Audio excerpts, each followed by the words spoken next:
Hello, hello, hello. This is the Political Matrix. I am your main host here with my two colleagues and buddies. Oh, wow.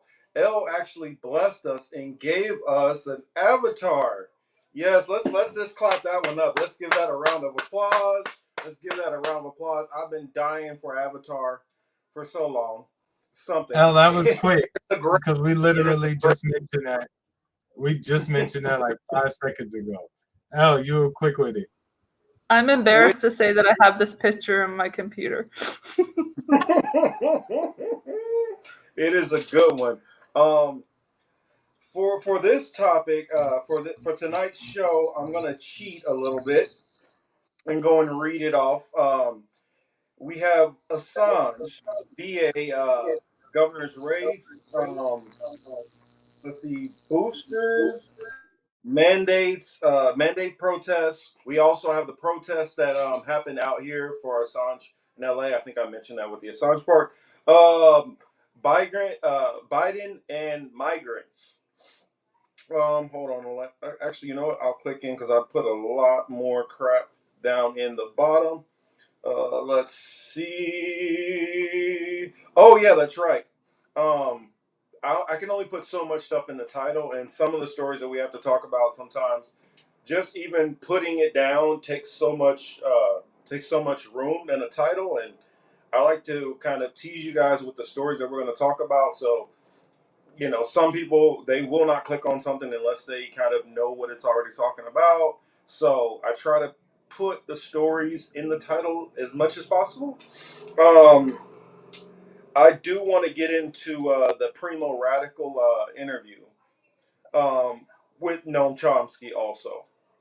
If we have time, which hopefully we do, because it connects to one of the stories that Elle wants to talk about, we'll have time to bring up the Jimmy Dore interview. Well, we won't go into the whole thing, but at least the first maybe, I want to say 6, maybe 10 minutes of it. He gets a lot of stuff out there that I like to say. Yes, Noam Chomsky. Yes, he does remind me of a garden gnome. Actually, he's been looking lately. If you see how he looks lately, with the beard, and I don't know if his nose is growing. I mean, maybe he has Pinocchio disease or something, or I don't. He actually kind of reminds me of like one of those Lord of the Ring types, characters. Gandalf or something. I don't know, whatever. But I guess let's go on ahead and get started. I'm sure E will drop in soon. So oh, I guess before we even get started, where are my manners? Where are my manners? How's everybody out there in the chat doing? Hopefully you're all doing well. I see Varian says it's going to be lit tonight. I'm looking forward to it. I see we have Thomas already in the building. And I'm pretty sure we have a couple of other of our friends who are in there who just haven't said anything yet, but shout out to all of them. Hopefully you guys are all having a great Saturday, enjoying your weekend thus far. Chris, L, how are you two doing? No, I don't want to. I guess either whichever wants to go first. Chris, how are you doing? I'm all right, man. Hanging in there, same old shit. You know what I mean? Just worked a bunch of hours this week, did a bunch of shit, and that was about it. Same old. What's up to everybody in the audience and listening, watching, whatever. We appreciate you coming through. But same old, same old, same old. Just watching the world turn. Try not to get too caught up in it. Turn and burn. Al, what's going on with you? And happy birthday, Al. To those who don't know, Al's birthday was, what was that? Wednesday or Thursday, Al?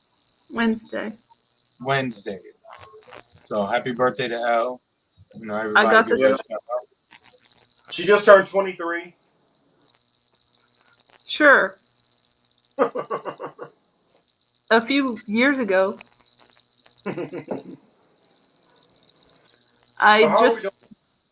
Okay. I got to go back to work for my birthday, which is funny because funny story, real quick story, because I don't want to get into it. But 10 years ago, in 2011, if you can't count, I had an interview with the job that I have that I'm not going to mention. And my friend had given me the information, like on Craigslist or something, about the position. And thank you, Kel. And I went in for the interview, and I told him while I was there, I was like, it's my birthday, which was not completely true because it was like a couple of days before or whatever, but it's still my birthday. It's whatever. And then he ended up giving me the job because he's not going to not give me the job on my birthday, right? So for all I know, I've been at this place for 10 years just because of my birthday. So that's pretty good manipulation, I think, of the situation. And so I'm coming up on my anniversary, which is tomorrow, but I'm not working tomorrow because it's Sunday. Fuck that shit. So tomorrow's literally the 10-year anniversary of the job I have, which hopefully will get me a better job. Or no, not a better job, in case you're listening. I love you all. But a more well-paying, let's say, job that doesn't require as much, how do I say, principles being tossed aside a little bit. So let's see what happens. But that probably won't happen because everything is kind of changing for the worse. And I'm not going to say specifically what, but you can figure it out. And hopefully things will get better, but I don't see that happening unless people stop letting themselves get trampled on in various ways. Not going to get into specifics. But anyway, tomorrow's my anniversary, that's all. And I've never had a job for this long, so it's pretty impressive, I think. And especially when there were certain issues that I had with this job. And issues where I almost got fired, in fact, and never did. So thankfully, I am employed at the moment, and my unemployment, or lack of unemployment, is very happy to hear that. So, and my food stamps will continue, I hope. That'd be good. Because I do those. I never qualified for no damn food stamps. I never even applied. The pandemic did it. No, The no doubt. pandemic I'm did just it for me. saying, like I wouldn't mind having a card. You know what I'm saying? I ain't embarrassed. I ain't scared. Shit. But No, it's normal now. I would never. They wouldn't give it to me. You gotta be. Yeah. I don't know. I have an appointment in a few days. They wouldn't give it to me either. They wouldn't give it to us like as kids when like we even really needed it. Like my mom was a single parent, like making only a little bit more than, just out of the range of like plus above minimum wage, not making great money, still living with my grandparents, and they still wouldn't give it to us then. They would put us on free lunch until like randomly they decided, you know what? You guys can get reduced lunch. For some reason, we just think you guys don't deserve free lunch anymore. And then by my senior year, they're like, nah, screw it. You guys can pay for your lunch. Fuck you.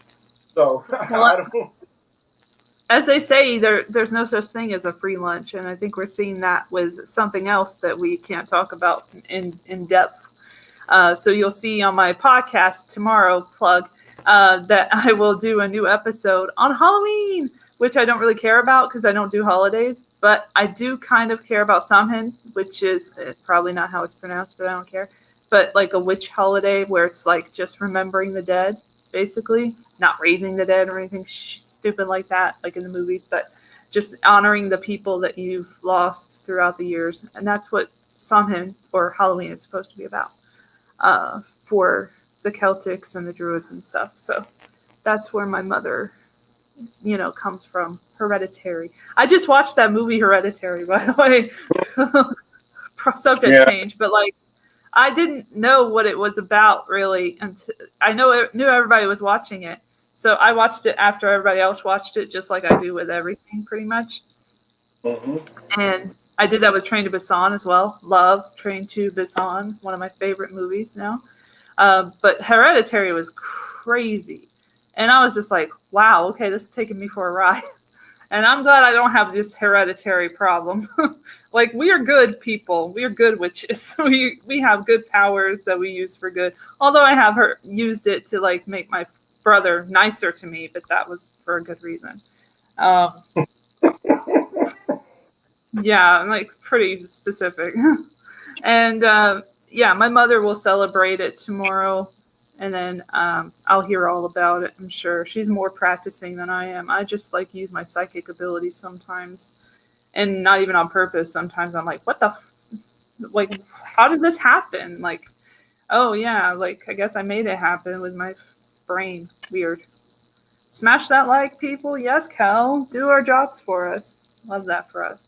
Um, anyway, yeah. So one thing I would say is like about movies, like I don't dislike The Witch, but I thought the ending of that movie, if you guys have seen it, was outrageously bad and not realistic at all. And I don't know what he was smoking when he wrote that part. The guy Robert Eggers, I think is his name. I never watched his next movie, The Lighthouse. I don't know if that's good, but they say it's really good. All the people who watch it, so I'll probably I think it's eventually watch that. just to creep us the fuck out. I think that was mainly his goal. Yeah, but like more so than like The Village. Like The Village went a similar direction, but like obviously I don't know if you guys know how it ends, so I won't say. But like it's a little bit different than The Witch, and there's not really any witchcraft in it, but it's sort of the same time period, sort of, kind of, but not really. If that makes sense. That doesn't make sense. But anyway, like same wardrobe basically, but like they really went all out. I did appreciate the dialogue. I thought it was very of its time, which I appreciate when they actually go that far. But I also thought it was a little pretentious as well. So it's a fine line between authenticity and pretension, and that's what I got from The Witch. But I think Ari Aster has issues because the first, back to Hereditary, the first movie he did was, there's something about, I forgot the name of it. Let me get the name of it because I don't want to mess it up. But it was on YouTube. That's how he like got famous, really, and got all these big movies. Was from this crazy short that he did. Let me find it. Hold on a second. I'll get it in a second. Hold your horses. Exactly. There's something about, what is it? Oh, The Strange Thing About the Johnsons. If you guys have seen that from 2011, that is one of the most fucked up videos of all time on YouTube. That sounds bad. I don't even want to know about it. You really don't. You guys No, really don't want to see this movie. But if anyone in the chat remembers that shit, The Strange Thing About the Johnsons from Ari Aster, the first big break he got. How he went from that to Midsummer is anyone's guess. I do not understand. But he has issues. He has cult fanaticism or something. Like he's really obsessed with cults, is what I've seen in his work. But he gets work. Good for him. He gets all these jobs. Yeah, we partying, Thomas, all night. Yeah, I'm not. yeah. Like I'll tell everybody, put it out there. Go on ahead, have your drinks. If you roll them, roll them. If you burning, do what you need to do. You got him, Have your smoke him. fun. If you're wild like Kelly and you're probably doing naked cartwheels in the Let's go, backyard. Brandon. Yes. Did you guys see the AP News article? That was insane. That was so funny. I cried laughing in my head. I figure. Did you guys I figure in the chat see that? since our brother Atris, since he brought it up, I mean, we should probably go ahead and talk about that. Let's go, Brandon, right now. Varian says Yes, she got that's what I was gonna segue into. and I know Chris over there. There ain't no Kool-Aid in his cup. Give him that. For y'all hip hop heads out there, know a little bit about the Yin Yang Twins. I was tempted to sing it like Yin Yang Twins, but I was like, no. I'll just say it. Yeah, that was good. That was funny. That was funny. But yeah, go ahead, Kelly. I said Kelly. I'm sorry, but okay. Oh, there we go. Bourbon about to be poured. Yes, turn up. Turn the volume up till it Drink sounds like responsibly. till it sounds like them raggedy ass like Toyota Supras that ride by when they try to act like they got subwoofers in, but they don't. You know, just turn it up like that till that shit is just rattling, raggly. That's how much we want to turn up tonight. Gonna have some fun with it. I know it's what is this? All Hallows Eve or something like that.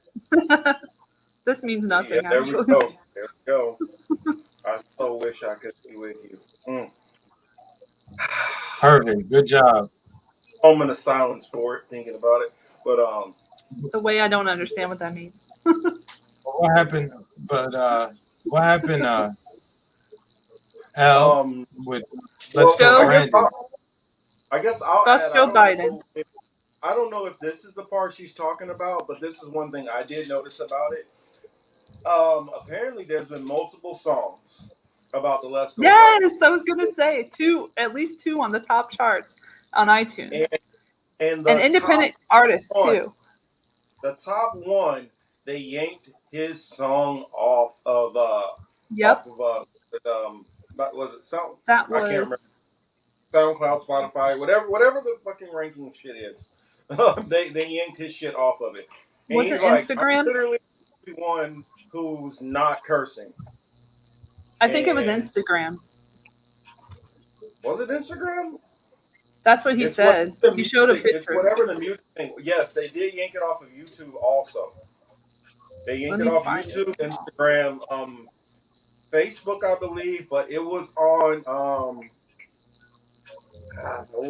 it was on some kind of music platform also. Yeah, it was on iTunes. It's on iTunes.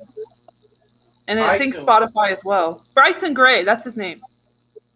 No, he's number one still. Take it off of there. Or is it still on there? It's still on iTunes as number one. It might have been It's YouTube probably not on Spotify. Let me shut up and just let Elle take it. I'm gonna look him up because I saw his post on Twitter. Number one on iTunes. A few days ago. Let's go, Brandon.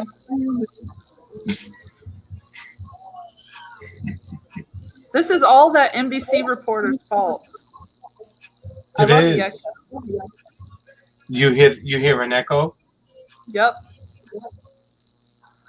Of myself. I love that.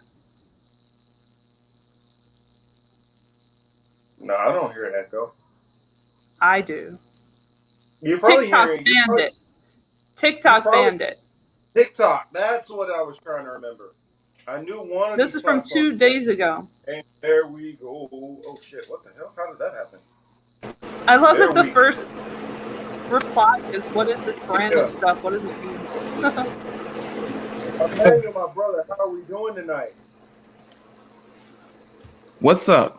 What's up, Marcus? What's up, Chris? What's up, Elle? What's up, everybody? Hey. I'm sorry I was late. I went to I was at a Halloween party. It ran a little long, so that's why I was late. Did you dress up? That's why I got the camera. No, I didn't dress up. She said I didn't have to, so it's fine. But it was good. It was good. I got got something to do, so I didn't want to do nothing because I won't be doing anything on like the official day, so I just thought I'd get it out. What up, man? What's up, Tom? What's up, man? What's up, Tom? And what's up, Chris? See, that's what it is. In the village, you'll find out he's been dead the whole time. No spoilers. I just saw Village, and then I thought, he at the Halloween costume, and then my mind started just traveling. I was like, he was wearing a YMCA Village People costume. That's why he don't want to come on camera. Yo, that like all the. What? What's up, y'all? What's up? Look at my avatar photo. Who is that? Those ones. His birthday. You don't remember the other day last year on that plane? They're best friends. You don't remember Buddy? You flew on that plane trip with? And Boris, good old Boris. Ah. I couldn't crop out Boris. Sorry, Boris. I heard he was on the plane, you know, like rubbing his feet into people's chairs, talking about "fuck your couch." That's what I heard. Yeah, I channeled my inner Prince, right? Wait, was that it? Prince? Or Rick James? I channeled my inner Rick James. Yeah. My name's Rick James, bitch. Yeah. That's what's going on. Dave. He did. I bet He Dave knew how to says, piss "Let's off go, the white Brandon." people. Go He knew on. how to piss off the white people. Got a new face in the chat. Welcome. Hopefully, we will get to some topics eventually. We're just having a little bit of fun. It's always fun to, you know. Hey, Is that really it's fair? Supposed holiday. Let's have some fun. Yeah. Let's go, Brandon. But yeah, Yo, that's like, you know, it that has been censored. that shit is so funny for the amount of people who don't know what it means. I showed you the It AP kills News me. article. Yay, it's Spiro! Woo! I just shared your video. Okay. Today What's up, Spiro? Sweet. on my Good timeline to- on Twitter. Good to have you. Good here. In fact, That's you so know awesome. what? We get you to join the panel. That should be some fun. Hell yeah. But Wouldn't be censored then. Nah, he'd get us another strike, wouldn't he? Because I wanted to Oh bring yeah, up we're his on our last strike up here. but what I can do, you know what? I'm not going to say it on here because I don't want you to kick it out and catch us up. So I'll tell the crew when we get off. My plan. Anyway, let's go, Okay. Brandon. But there's ways around it. Could I read this article? Because it's hilarious. Sure. The AP News article. What is the yeah. article? How Let's Go What is the Brandon title? became How yeah. Let's Go Brandon became code for insulting Joe Biden by Colleen Long. She's so smart. From AP. I hope you can't hear those dudes in the background. Anyway. Oh my god. What happened? No, Yeah. No, it's my Kelly. friend I Kelly, said Kelly, earlier with Kelly. Kelly, she responded.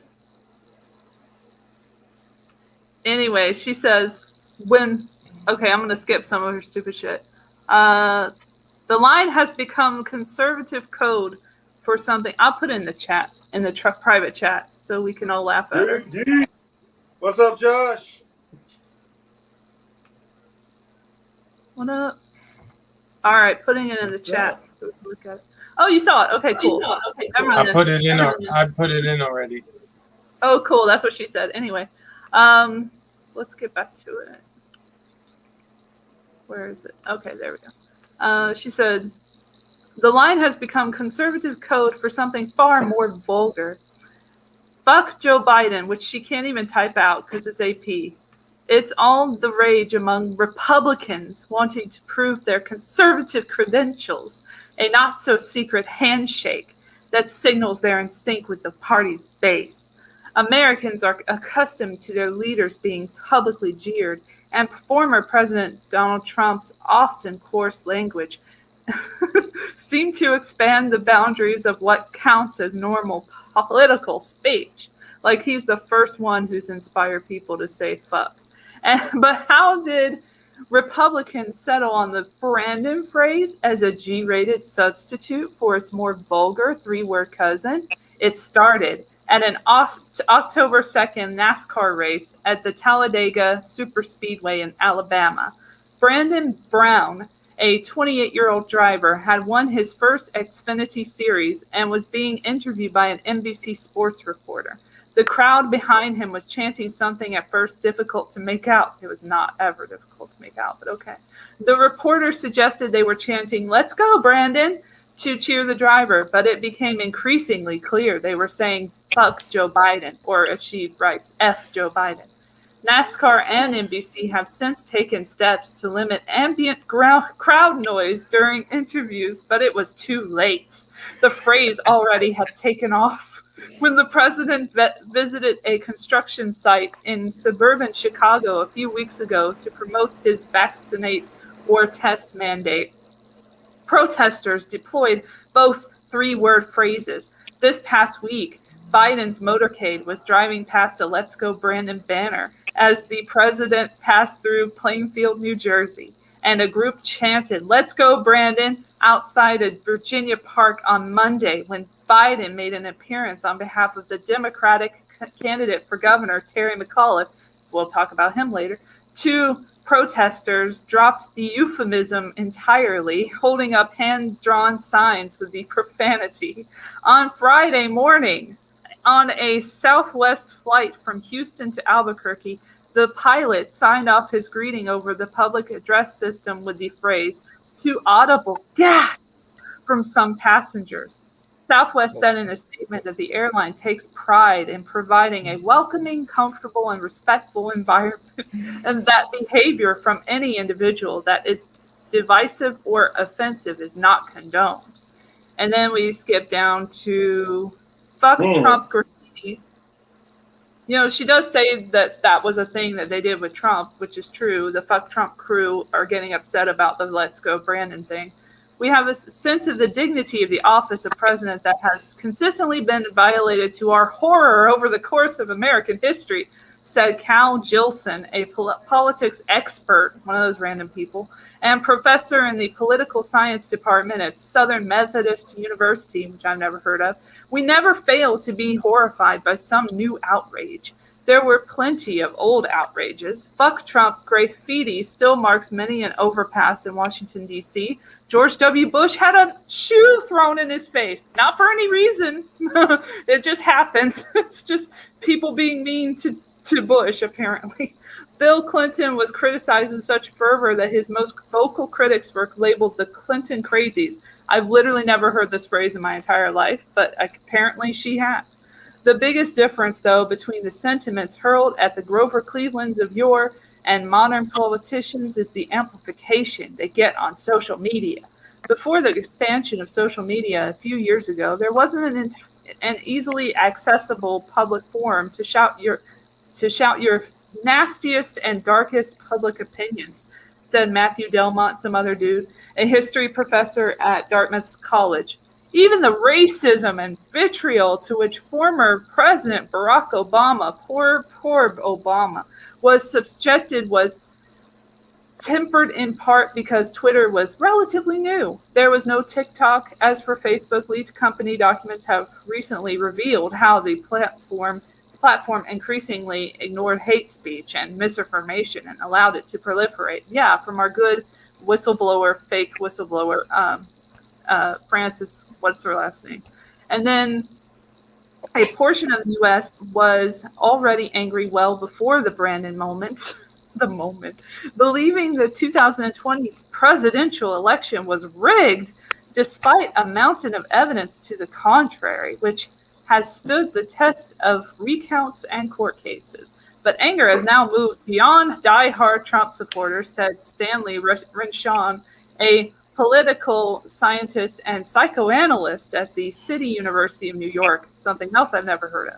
He cited the Afghanistan withdrawal, the southern border situation, and rancorous school board debates as situations in which increasing, I don't know why I read that wrong, increasing numbers who were not vocally anti-Biden now feel that how American institutions are telling the American public what they clearly see and understand to be true is in fact not true.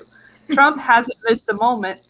He's selling shirts apparently with "Let's Go Brandon" on them and an American flag, and then FJB or "Let's Go Brandon." Either way, President Trump wants you to have our iconic new shirt. It says on the website. Separately, T-shirts are popping up in storefronts with the slogan and the NASCAR logo.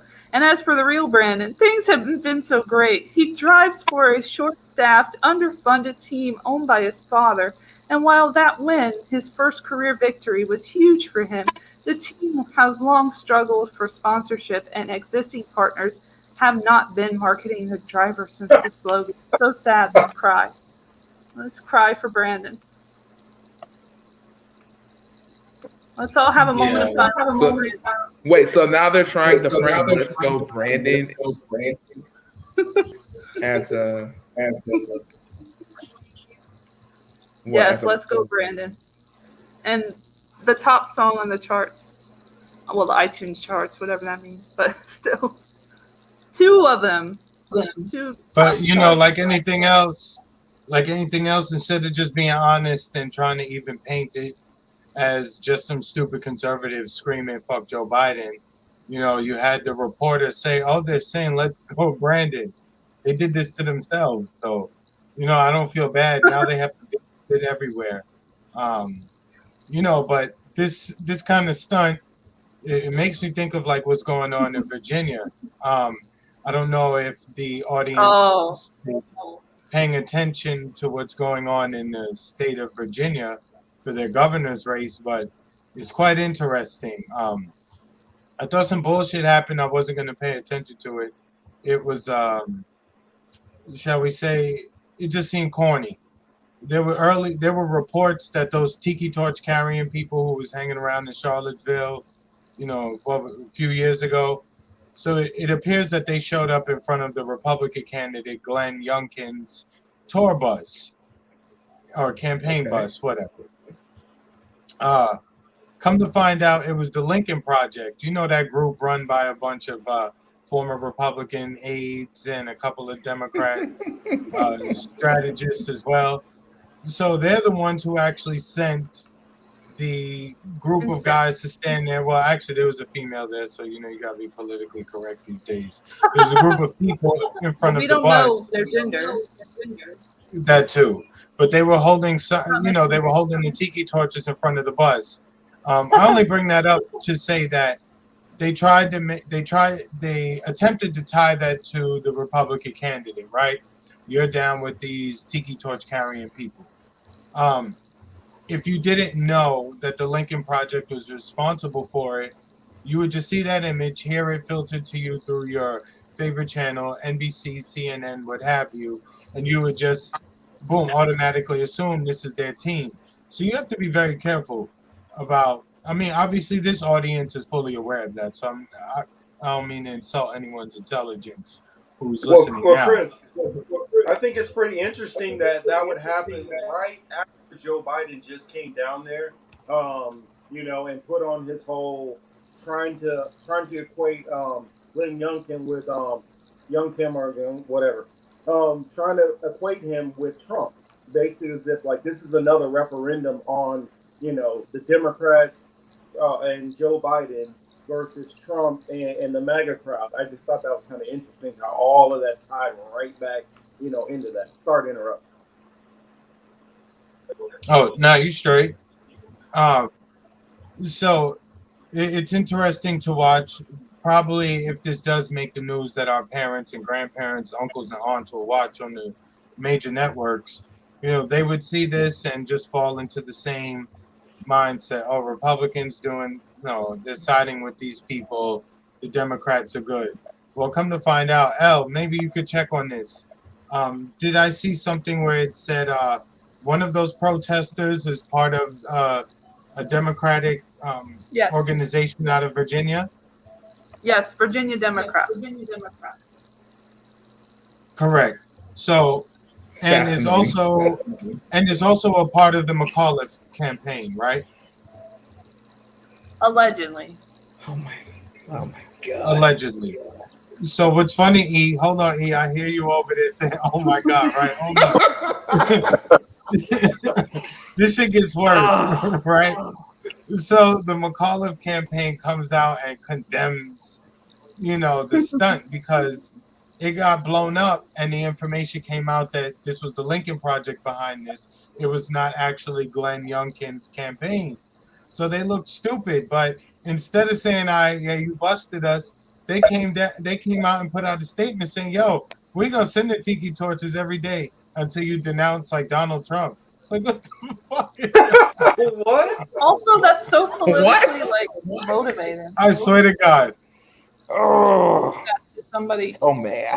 died then. Like, it's so weird to bring up something where somebody was killed for political points. It makes me grossed out, to be honest. I mean, half the So time I now, just want to say fuck voting.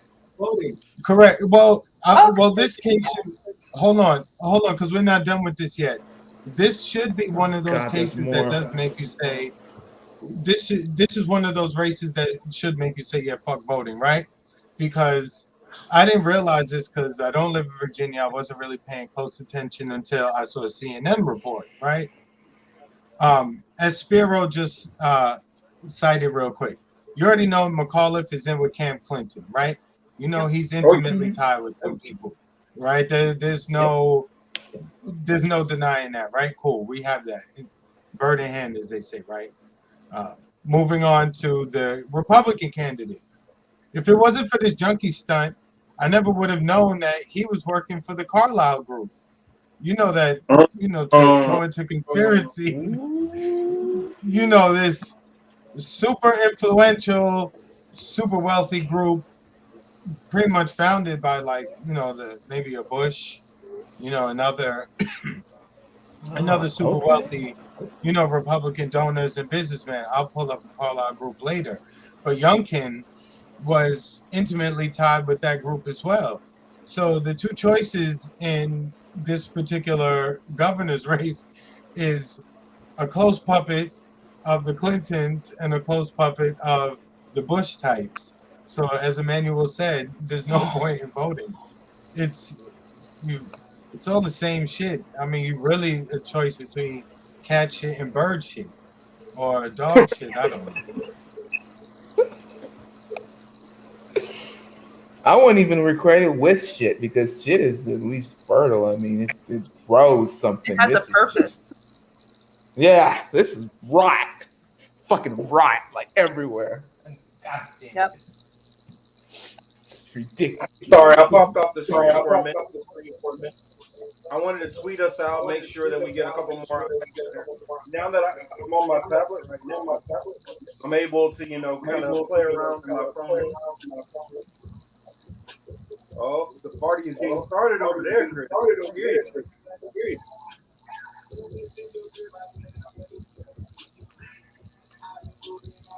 I probably should But Kelly, add. I posted the link in the chat to so you can check out your boy Youngkin and to see what position he held over at the Carlyle Group. Kelly, I see your comment regarding that you used to live in Virginia, right? And if you were there, make you root for the Republican. The Republican is like just as bad. It's just that we've never heard of him before, but they're painting him as a political outsider. He may be new to running for office, but he's definitely very much an insider who will push the same exact policies and nothing would be different. So it's very funny, you know. I tried it like I was in a thread earlier today, and this lady was talking about people being paranoid because of let's see how can I say this carefully. Um, they were pushing back against the narrative on putting stuff into your body. We'll just say it that way. So this lady gets on. She has, masks on and all that, and obviously you can tell she is definitely proud of blue MAGA type person. Probably wouldn't describe herself that way, but me, I call it how I see it. Um, Her page, let me see. I think I still have the photo so I can read what it said on her profile picture. It says, I love my country. I miss my best friend and husband, Gary. And I am so relieved that Joe Biden has been elected our next president. Our country can now heal.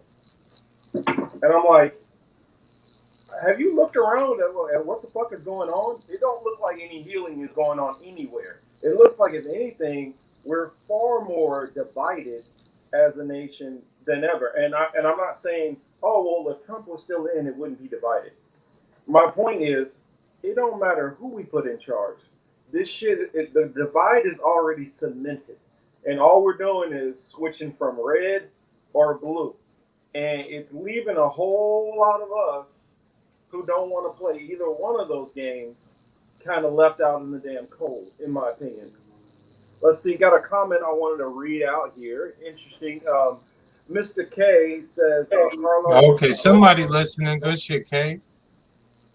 funded All Kinder Morgan, right, nice. which had Bill Cosby put in jail for opposing the 3.75 billion natural gas pipeline. Exactly, bingo. Now that's why I love my audience. I love the people who come in here because I don't care what nobody says. I can randomly pick anybody out of our chat and put them up to debate most of these knuckleheads who come against us. Oh, I guess just oh yeah, there it is. Bill Cosby supported march against Massachusetts pipeline. Kinder Morgan told Bill Cosby it plans to survey his Massachusetts land for pipeline. I mean, they love to try to take away from any of the stuff that we find and that we research and say that we're all just conspiracy theorists. I look at it like, what do we have, or I have, or any of us have in saying any of this stuff? We just follow the money and see where it goes. We don't have a horse in. Oh, go ahead.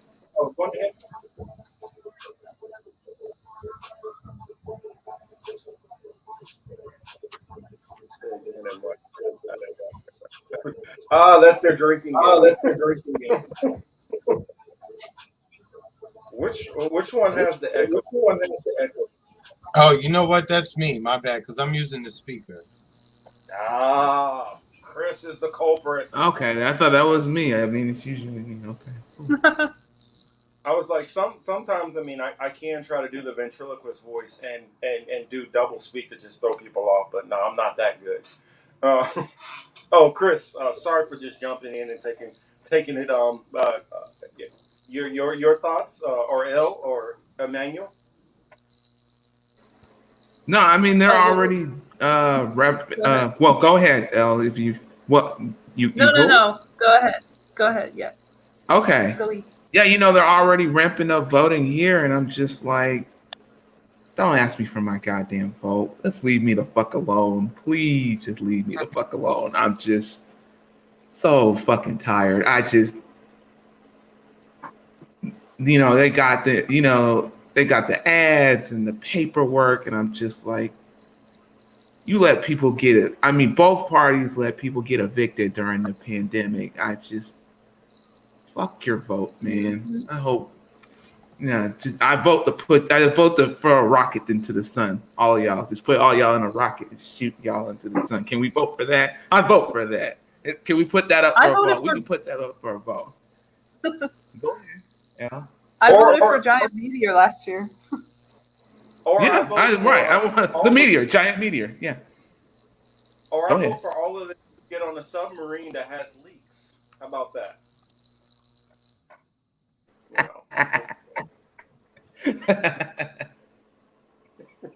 I mean, and the funny thing about it is, I don't know if you guys have seen that clip that's been going around. I think it was on MSNBC. And that reminded me. I don't know who this guy is. I guess he's some kind of.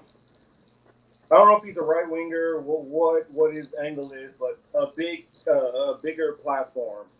I think he called himself the Persistence or something like that.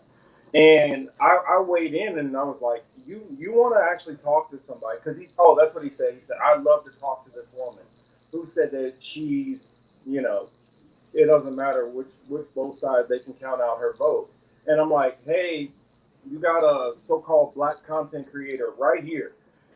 You can talk to me. I'm willing to sit down and give you a full-fledged interview and explain why a lot of people out there, her not being the only one, why a lot of us are like, two middle fingers up to this whole political system, and why you cannot definitely count on our vote. I wish it was a possible way I can have Joe Biden to come out with that whole "you ain't black" comment again. Please say something that fucking stupid. But yes, Chris, you've been on mute long enough. Some of your thoughts, please. I know, please. No, I was actually just looking at Elle's comment. She said voting works as well as these vaccines, and I was gonna add that's about as wise as listening to Noam Chomsky these days. That dude basically proved that, like I always say from the Batman Yeah, I line, heard him. what is it? You die, you be the hero, or live long enough to see yourself become the villain. And that's what we're seeing with Chomsky in real time. The guy is all for independence, freedom, etc. He sits in his comfortable home in Massachusetts or Massachusetts. Sorry for anybody from Boston, but I'm a New Yorker. That's Exactly, how we Spyro. That's make fun of exactly it. right. But anyway, um, getting back to Chomsky, the things he's saying is really crazy in regarding what to do with people who don't Hey, want to Chris. take it. Matter of fact, I'm gonna put up your video, Marcus. Put that up. We need to break that shit down. For those who don't, I don't know if you guys have seen it or not. Hopefully, people have seen it, or if you haven't, you're gonna get a quick view of it. I think it was maybe 10 minutes at max. Primo Radical, which I kind of laugh at the name, but Primo Radical, he has Noam Chomsky on to interview him about some of his thoughts on it. So I figure I'm not even going to talk. I'm going to get my actually, Chris, hold that for a second. I'm going to go get a pen. I'm going to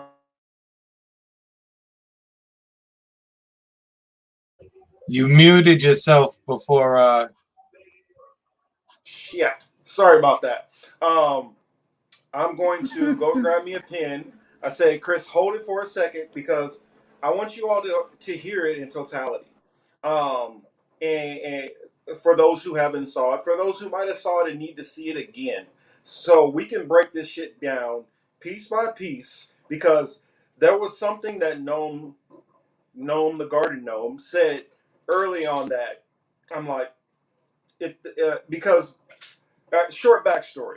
I heard this from another channel. They said that, oh, well, this is a great way, great interview. And if anybody was interviewing somebody like Chomsky, this is who I would want to interview.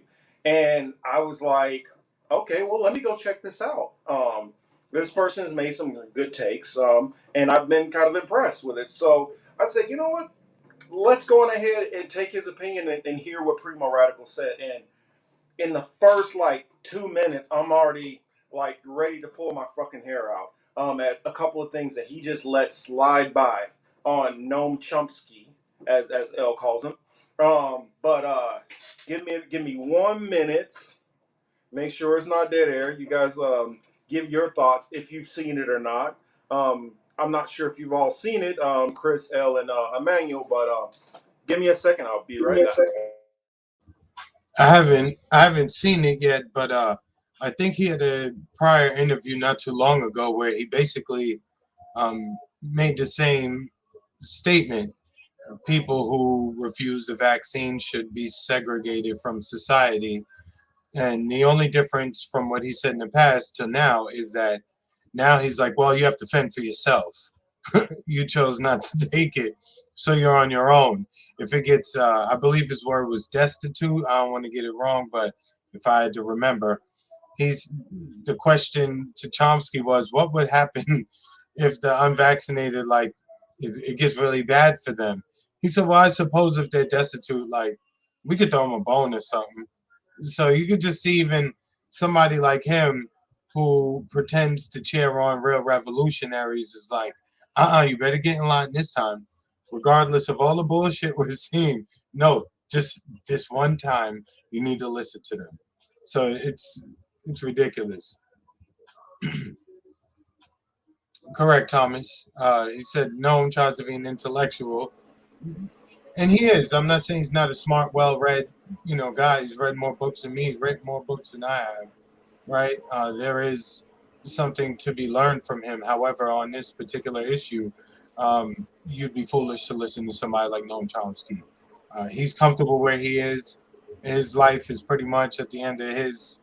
He's at the end of his life cycle. He's not out here with, you know, having to get up every day and do something. I'm quite okay not listening to Noam Chomsky on this. How about you, Al? Yeah, I and saw a I little was bit of just it. I didn't see a. Go ahead, El. I was just saying I I saw a was just little bit of it. I didn't see the whole clip. I was just promoting this documentary that Corbett Report put out a few years back about Noam Chomsky. Um, I think it was called Controlled Opposition or something, but I'll link it in the chat so you can link it in the chat. You know what I mean? Whatever. Yeah, I'll link it in the private honestly. chat. Oh, sorry to cut you off though. No, that's it. I Was was it just me, or did oh, anybody else think Noam Chomsky looked like Julian Assange when he was like locked up and he had the long hair and the beard and everything? he Looked like honestly looked like a lot of homeless people that you see out here in LA. That's what he reminded me of. He looked like a dirty wizard. That's what I was thinking. So Academic gatekeeper. That's the name of it. Yeah, you yeah, called him Dirty Gandalf? That's what you call him? That's the wizard yo, name from one of them shows, right? during the election, Dick Van Dyke, he grew his shit out like that, and that's what he kind of reminds me of. But I don't know what it is. Like guys like him, some of these older, and I don't think this doesn't happen with every white person, every white old man, but it definitely happened with his ass. Some of them, their noses start getting fucking. I don't know if their nose start growing, the ears start growing and shit, but his nose looks fucking ginormous. Yeah, I don't know what's happened, but I don't know. Maybe the beard is distorting things, but you guys will see what I'm talking about in this clip. But I'm ready whenever you are.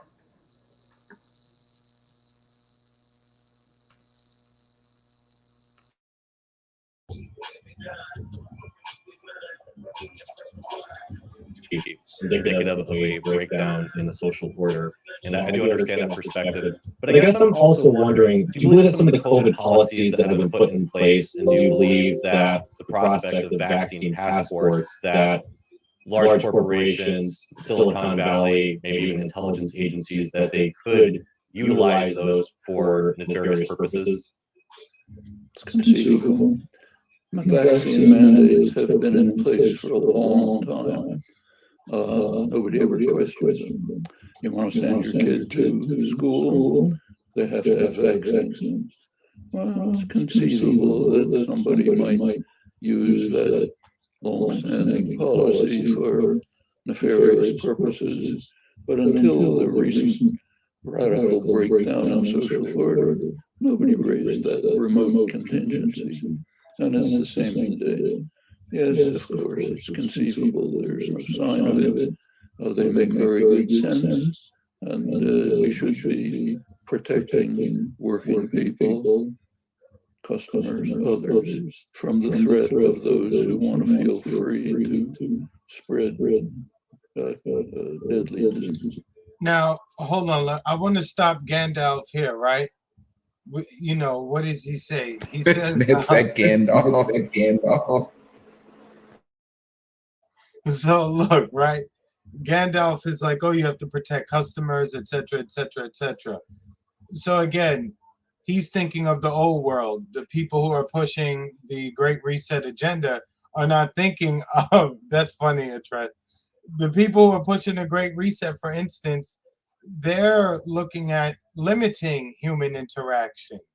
They're making everything, even like I said, what are they suggesting for Thanksgiving? Go drop the goddamn meal off at your mother's house on the floor, right? That's their suggestion. Their suggestion. Do Zoom. So when Chomsky says like, oh, you know, they're putting somebody in danger, keep in mind the programmers are setting it up so that we won't interact as much as we have in the past. So sorry for interrupting. I'll just hit play again. Diseases, we should, just as you protect children in school. Take, say, traffic rules. Suppose I say I don't want to stop at red light. It infringes on my liberty. Then you get smashed by a truck. What do you mean? Tell me, if you don't want to stop at a red light, go somewhere else. Don't drive in our roads. It could be, you can imagine that the state might use those rules to coerce and control people. But that remote contingency has never occurred to anybody prior to the current social collapse. So yes, that's true of all regulations that communities establish to protect themselves. It's possible that they could be overused, but that's hardly an argument against imposing traffic rules or vaccination requirements for children in schools, or requiring that people who want to, say, go to a restaurant not endanger the employees and the customers by refusing to wear a mask. Yes, same. It's the same, basically. From a technological perspective, do you find anything, a little worrisome so far? Marcus, you want to jump in there and say something, Marcus? No, yo, you got your. I think you muted. I can't hear you. Oh yeah, I'm just. No, you can go on ahead. I'm just writing my notes. I know Chris over there. Get your freak on. Get your freak on. I was gonna say, did you hear that? It's in the background. They were just playing Missy. I'm trying to chill, but they're actually jamming downstairs. It's not your chick. Exactly. As using these vaccine passports, or I know in Australia some folks had to take pictures of themselves or use GPS to report of where their whereabouts are. Again, do you think that maybe any of these could conceivably be used for nefarious purposes by big tech, by intelligence agencies? Could be even more so traffic rules, all the surveillance at traffic stops. Okay, I only stopped it because Kelly has a point. We're gonna get hit with the copyright strike, right? One, and two. That was me. No, we shouldn't get. Sorry. Because you can't control your surroundings. You can't like go down to a bar and make them turn off the music.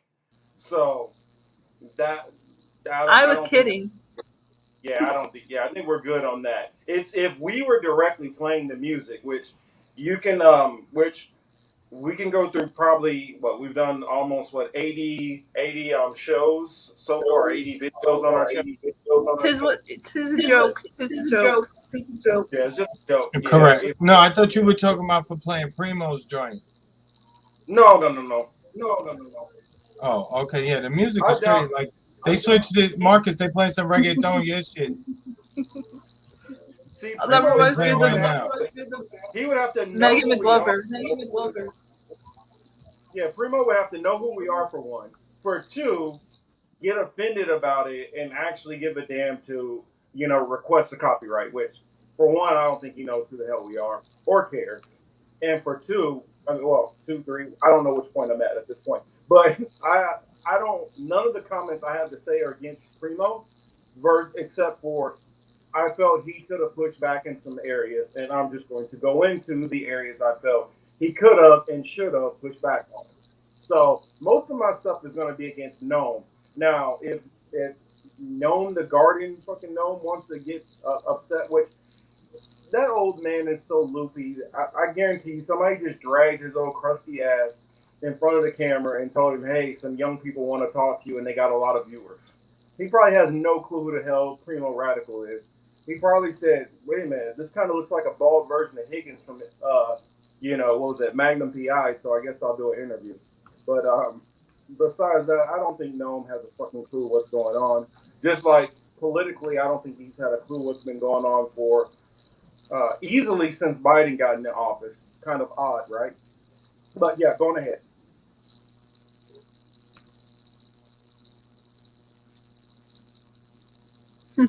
We should just go to Free Assange then, since Kel brought it up. Yes, that's what I said, Kelly. Where their whereabouts are. Again, do you think that maybe any of these could conceivably, be used for nefarious purposes by big tech, by intelligence agencies? Could be even more so traffic rules, all the surveillance at traffic stops, for example, or along the way, could be used to control people. For example, you can imagine with modern technology that these surveillance cameras put up to catch people speeding and so on might be able to collect personal information about you. And until the modern contemporary period of social breakdown, nobody bothered with that. But it's certainly possible. So let's stop traffic rules. Good idea. Could be used for this purpose. Are you supportive of Joe Biden and the Department of Labor using regulations to mandate vaccines or proof of negative testing? What they're doing, it's not requiring, it's requiring either vaccination or regular testing. If people want to feel free to kill others, sorry, community has a right to the workforce.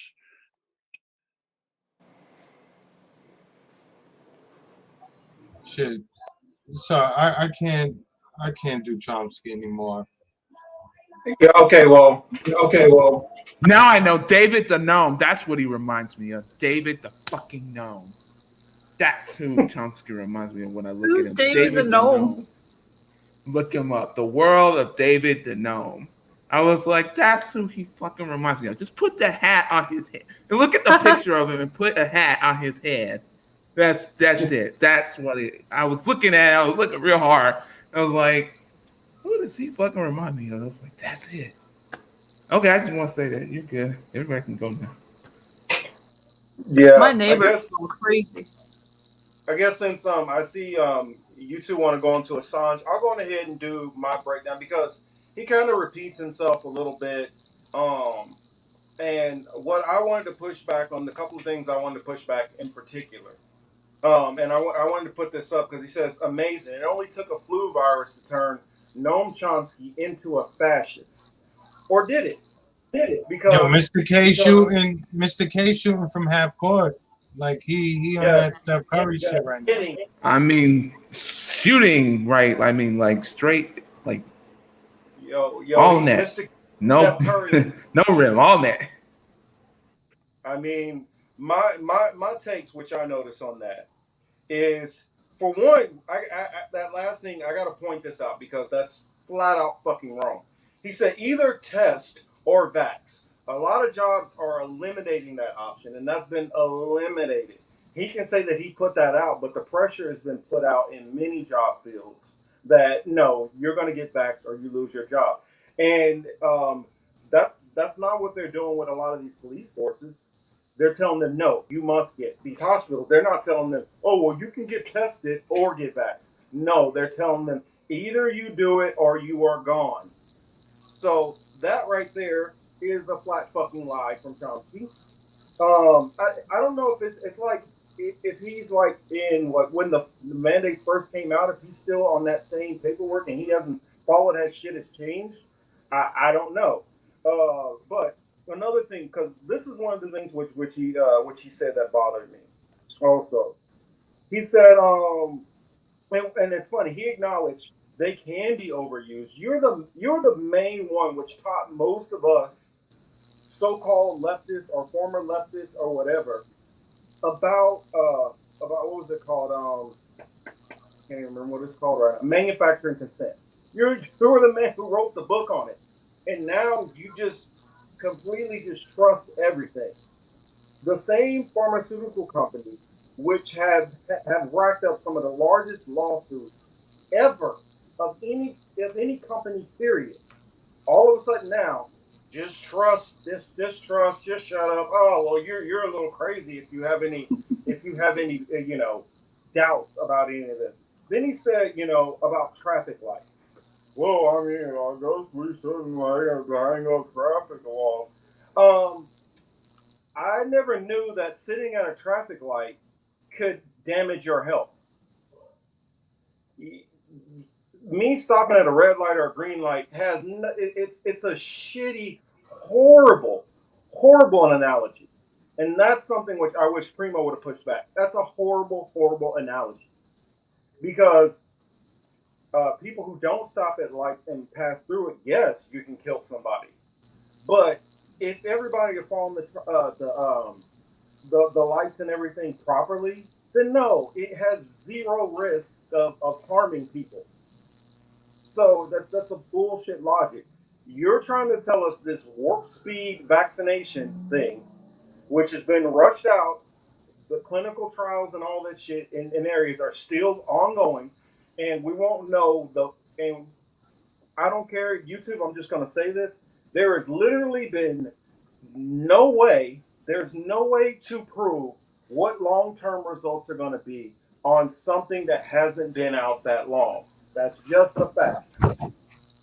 You guys can disagree all you want. That is a fact, and they will tell you that. Another thing, talking about, well, in restaurants wearing masks. Yes, people wear masks in the restaurants all the time, and then take off the mask and then sit there and eat. So what you're trying to tell me that little bit of time you walk in wearing the mask, and then you sit down and take off the mask and sit there and eat for 15, 20 minutes, 30 minutes, an hour. I don't know how long you have dinner. I don't know how long you have drinks and all that. You're telling me, oh, well, since you're eating, then that protects you now. Come on, logic. There's no logic going on here. There's no sense, Noam, dumbass. Another thing, he says, to kill you.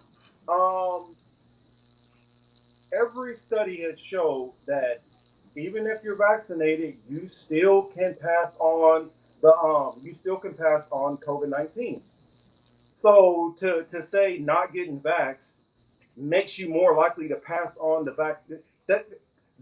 Show the damn, and I wish Primo would have just said, you know what? Do you have the science that you can prove that this makes it more likely that you're going to transmit the virus by not having the vaccine? Or does that mean that once you get the vaccine, you cannot transmit it to anybody? No, you don't have that. So why are you saying, well, give people a license to want to kill people? I'll be careful at that because there's more that I want to say. There's so much. Easy, because we on I'll leave it. I'll leave leave it. YouTube. Yeah, I'll leave it at that. Yeah, that YouTube censorship love, right? There was so much that was wrong. So much that was wrong with what Noam Chomsky said there. And if you literally go to do you have that Jimmy Dore video? Chris, you have the Jimmy Dore? Yeah, pull up that Jimmy Dore video, because since I can't say some of this stuff, and Jimmy Dore is allowed to say some of this stuff and put it out there, and this is going to lead into a story that you want to talk about, El. So I want to play this one, and actually, yeah, you know what, El, you should. This one is Child Vax Approved. The title of it is Child Vax Approved. Don't know how safe it is until given. This is the title of the Jimmy Dore conspiracy shit. So, disclaimer for YouTube censors, or monitors, or whatever the fuck you guys want to call yourself. This is a disclaimer. This is the title of his video. We are not spreading medical misinformation or whatever the hell kind of bullshit you guys want to pull. All right, I'm about to play it now. Oh, actually, I love this project. I'm so glad they reached out to me. So this is an internet project. Yeah, I'm sure Elle wanted to say a couple of things first, so let her set it up, and then Jimmy can go on ahead and kind of give some commentary. Because I know this is one of the stories that Elle want to talk about. Well, I'm just not upset, but disappointed that people like Jimmy Dore get to say all the things we can't say, and we get punished for. The lower rung of the conspiracy channels, whatever you want to call it, conspiracy realists. And yeah, as I said, we spoke to him in person at the Free Assange rally, a few months ago in July, I believe. And Yep. I told him all about, and he was right there with me. I was telling him all about the planned, how do we say this? The plans that were made concerning virus scenarios, the planned exercises, that's the word. The exercises that were planned just seemingly right ahead of the pandemic happening. And just seemingly, but not really, before the virus spread from Wuhan to the States and everything. So I was telling him all about Event 201 and Fauci, and telling him that the mask thing that he always claims is like the lie that he started with, saying that masks don't work in the very beginning. That's what he said, and that you fiddle around with it and you get schmutz in it and all that stuff. And he was saying all of that, it turns out, because there was a run on masks or whatever, and they can't be available for the healthcare workers, is what he was saying about what he was lying about. But I told him that that was not a lie at the time. And I had said that previously, by the way. Like, I was telling people don't wear masks at that point because, it's for people who are actually sick at that point. And that was the guidance that was available at the time. But then they changed the minds of everybody and brainwashed a lot of people into thinking that, despite no evidence proving that cloth masks in particular, because I'm not going to get into medical masks because that has been studied, and there has been some kind of efficacy where that is concerned, but cloth masks don't actually work. So you can look at any study and it will say the cloth masks do not work compared to the medical masks and N95 respirators. I've looked at these studies. We'll say less effective. Better word, less effective. But very, very not. I feel like they're not gonna pull effective. us anyway, so you might as well just let her go. Not as effective at all compared to the healthcare workers and what they wear, the PPE, the straight up PPE, and N90. yes, the actual PPE that was available before this pandemic happened, and people cashed in on the craze of masks and designer masks everywhere and everything, and flooding our waters and the ground with all of these really helpful items that are so helpful you keep dropping them when you're walking around. And these are the people who care about the environment too. So I was just mentioning that and everything to him, and he seemed to be taking it in. But then later on, he made another video, and then I just had to unsubscribe from him for a while, and I was just so upset. And now we see that he's saying a lot of the things that we were saying before it was cool, and now he's banking on it, getting bank on it. Yeah, Marcus brought that up a while ago. That there's a lot of things that he said. So that it's a dovetail. But he on can't. That. Me and Elle sat there and had this conversation. And actually, you know what?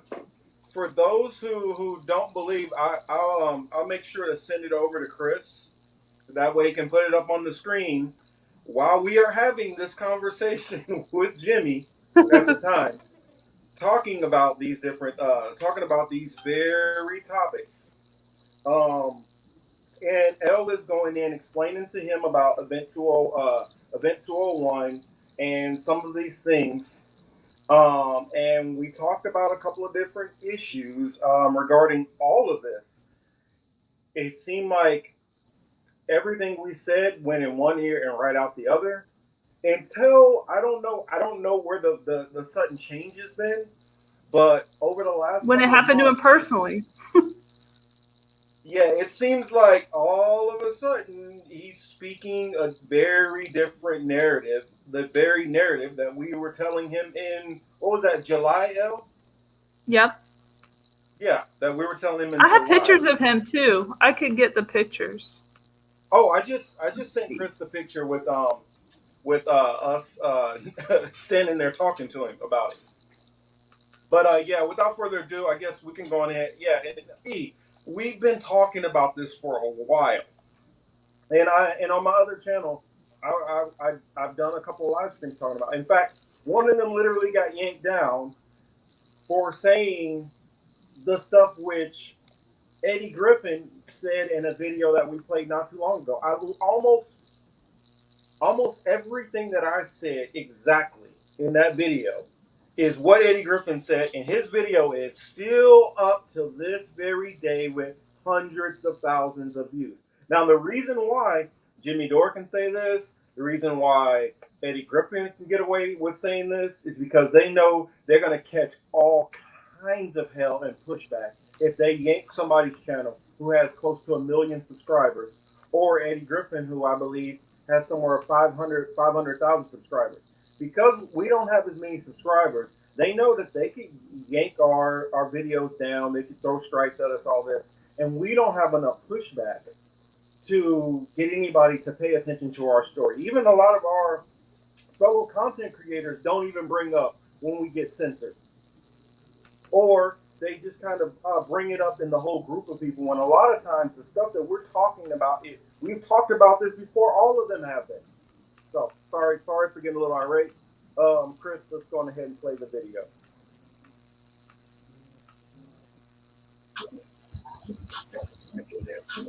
That happened today. The FDA advisors back the COVID vaccine for kids 5 to 11 years old. Now, keep in mind, kids, an unvaccinated child is at less risk of serious illness from COVID than a 70-year-old fully vaccinated person.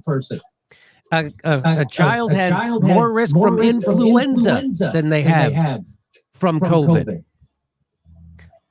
So, and even if you're vaccinated, you can spread the virus and you can get the virus, and everyone is going to get the virus. That's according to Joe Biden's director of COVID response, Andy Slavitt, who said because the vaccine's so leaky and because the Delta variant, there are going to be more mutations, we're not going to be able to stop it. Everybody's going to get COVID, or that's it. So you're not going to be able to stop yourself from getting it. And right now we're seeing all across the world, the highest vaccinated countries are having big outbreaks. Like right now, Ireland, which is like 92% vaccinated, they're having an outbreak. 43% of all the people in the hospital from COVID are vaccinated. And they're having a huge outbreak. So just like Dr. Robert Malone, who invented the mRNA vaccine technology, said on this show, you cannot vaccinate your way out of an outbreak in a pandemic with a leaky vaccine that we have. You can't do it. And they're proving him right. And they're proving this show right. So this idea that we have to vaccinate children to protect the elderly is crazy. That's a crazy idea. If you want to protect the elderly, get the elderly vaccinated, because they're going to get it anyway. Everyone's going to get COVID. And that's what people need to get. So that should take away people's fear of the unvaccinated, and it should make them rethink this. Because guess what? Here it's from the FDA committee has approved the Pfizer vaccine emergency use authorization. So that means there's been no long-term studies on this at all.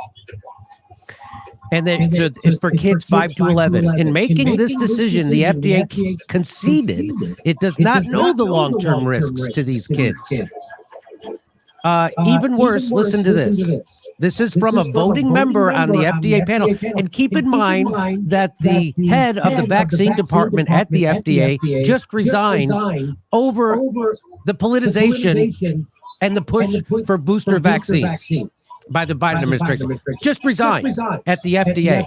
So now they got rid of the problem. Just think of, that's how I look at it. They got rid of that one squeaky wheel, and now they replaced them with an unsqueaky wheel. So listen to what this person said, who's a voting member on the FDA. But we're never going to learn. Here we go. But we're never going to learn about how safe the vaccine is unless we start giving it. That's just the way it goes. So I'm going to play that again so you can hear what he said.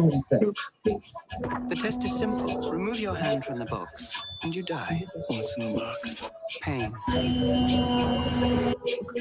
And I think what plays me here is that it's a very sort of personal choice. If I had a child who was a transplant recipient, I would really want to be able to use the vaccine for this. And there are certain kids who probably shouldn't be vaccinated. The question of how broadly, though, I think is a substantial one. And I know it's not our question, but I know we're kind of punting that.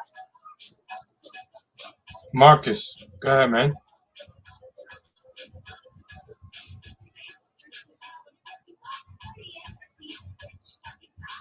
I don't know what you did.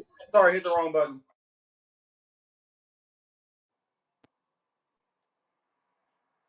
To ACIP.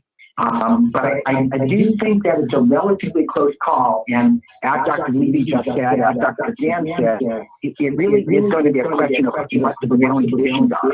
But we're never going to learn about how safe the vaccine is unless we start giving it. That's just the way it goes. That's how we found out about rare complications of other vaccines like the rotavirus vaccine. And I do think that we are going to, I do think we should go to approve it. But we're never going to learn about how safe the vaccine is unless we start giving it. That's just the way it goes. We're never going to learn about how safe the vaccine is until we start giving it. Now, I just want to make this available. Children's extremely low risk confirmed by study. The overall risk of children becoming severely ill or dying from COVID is extremely low. A new analysis confirms. An unvaccinated child is less risk of serious COVID illness than a vaccinated subject. That's the New York Times. That's not Jimmy Dore. That's not Breitbart. That's the New York Times. For children without a serious medical condition, the danger of severe COVID is so low as to be difficult to quantify. The risks of long COVID among children, a source of fear among many parents, is also very low. New York Times.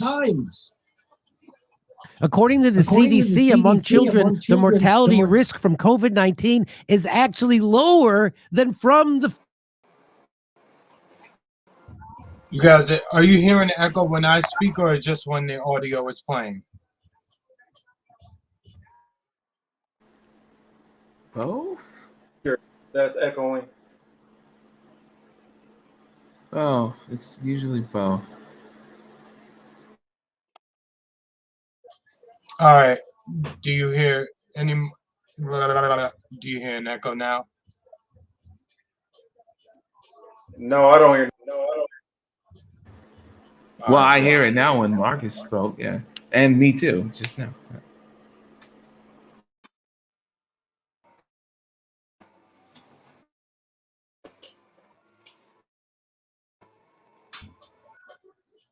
Okay, good. All right, just wanted to make sure. But I mean, Marcus, go ahead, man. Why don't you just take it away? Because pretty much we could sum up more or less what his point is, you know, because again, as you said, and so as did L, this is something else that we've been talking about for quite some time now. I mean, and the thing came from Andy Slavic, one of the official people out of the Biden administration, who said literally everybody is going to. I'm not going to go into the numbers, and remember when we talked about Colin Powell, who was that who passed away to COVID, or I don't want it to word it. You know, hey, he was back. I guess somehow he leave it at that.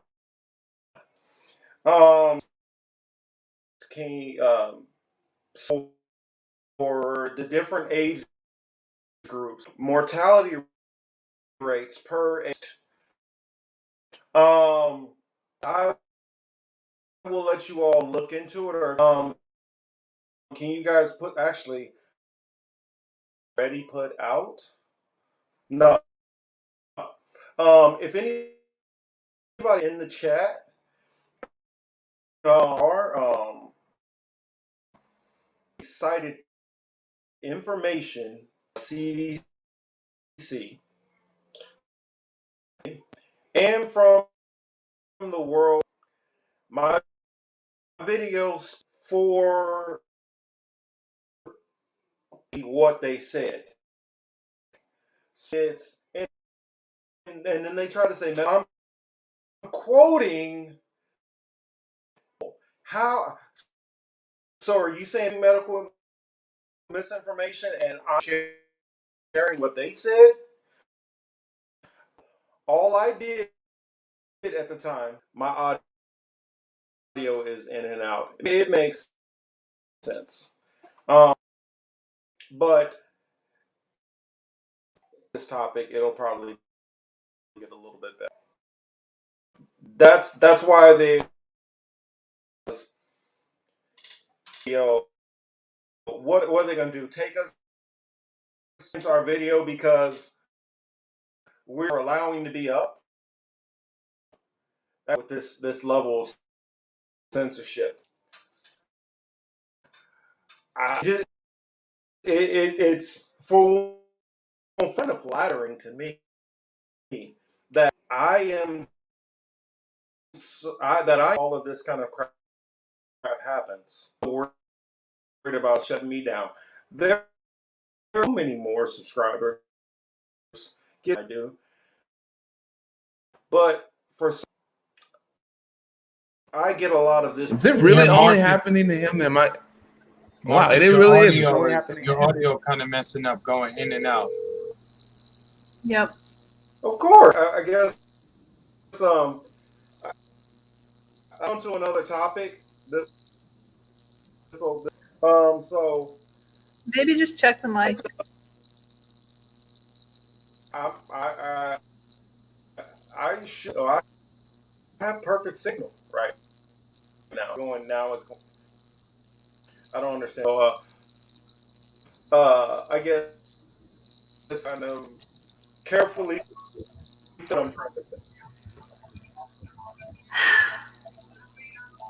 Then that sucks. It's always something, man. Bill Gates. It's always something, ain't it? Al, what'd you do? Al, have your people do some of their thing and get this bad. Because he's coming in clear. He's coming in clear. You can see him, but when he speaks, it sounds like it sounds like he's gone through some kind of like time dilation. It's correct. Crazy. It's making me insane. Like I'm literally going. I could try coming out and then coming. Oh. I would do that. What's happening now? Yeah, I would try that. Definitely try that. All right, hold on a second. Damn, so it just leaves us three here. Free song. Yeah, I meant to ask you. Wait, I meant to ask you a question. Are we gonna talk about Facebook changing its name? Meta. At some point. Delete Meta. With the sign of the twig, with the twig and berries little icon. No, I didn't see that. I've never had Facebook, so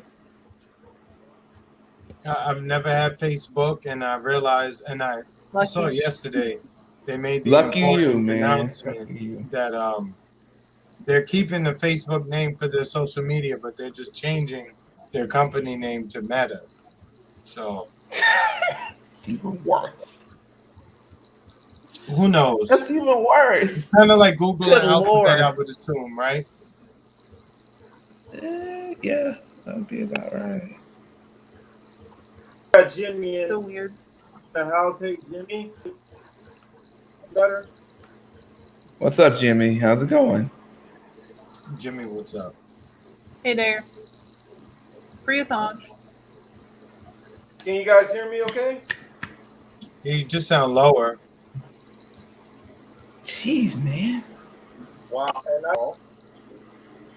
You can't rebrand a turd. Ain't that the truth, Sparrow? You can't.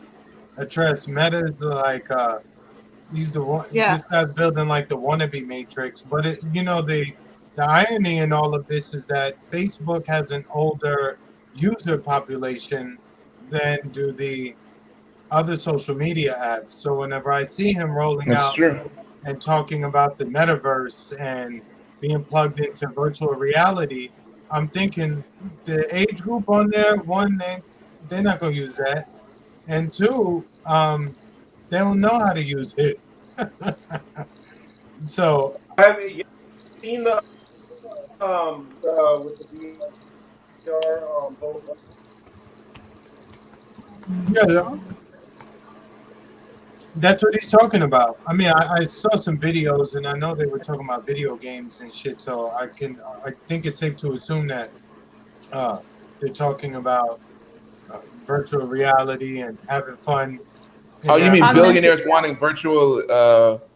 wanting to plug everybody into virtual reality to have them They call it ignore the right to they ignore call it everything that's augmented wrong in the world or reality. Well, something. all, Yeah, all of create these, one. all of it in this way is some kind of entertainment. Mm-hmm. Okay, put So a wait one till in they add. the chat. You I'm wait still till the sex games come out, kid. I mean, not. Look, I know it's gonna sound kind of funny, but wait till them sex games come out and they're like really, really more interactive than they already are now.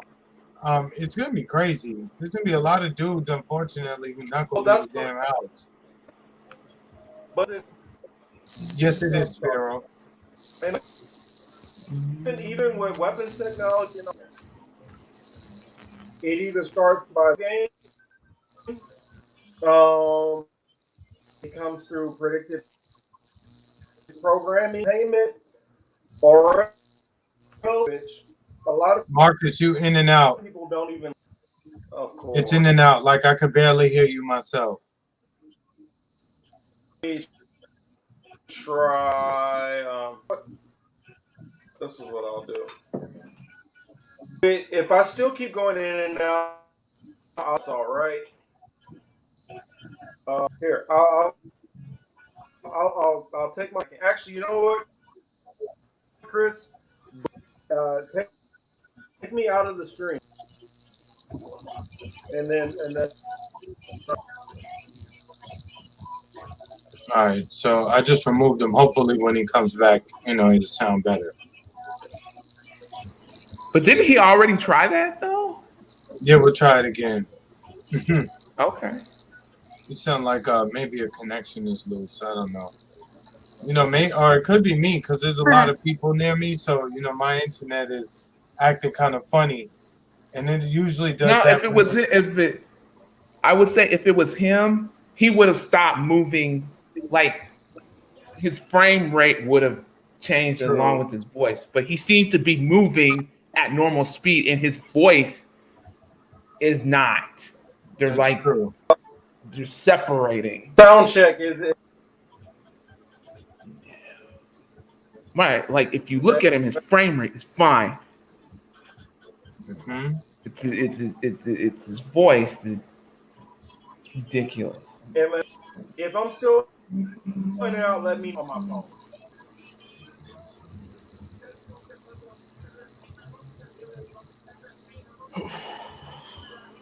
This is amazing. Can't hear you, bro. Wow, can't hear me. So, Okay, so sorry we're having technical difficulties tonight. But Yeah, anyway, that's the thing.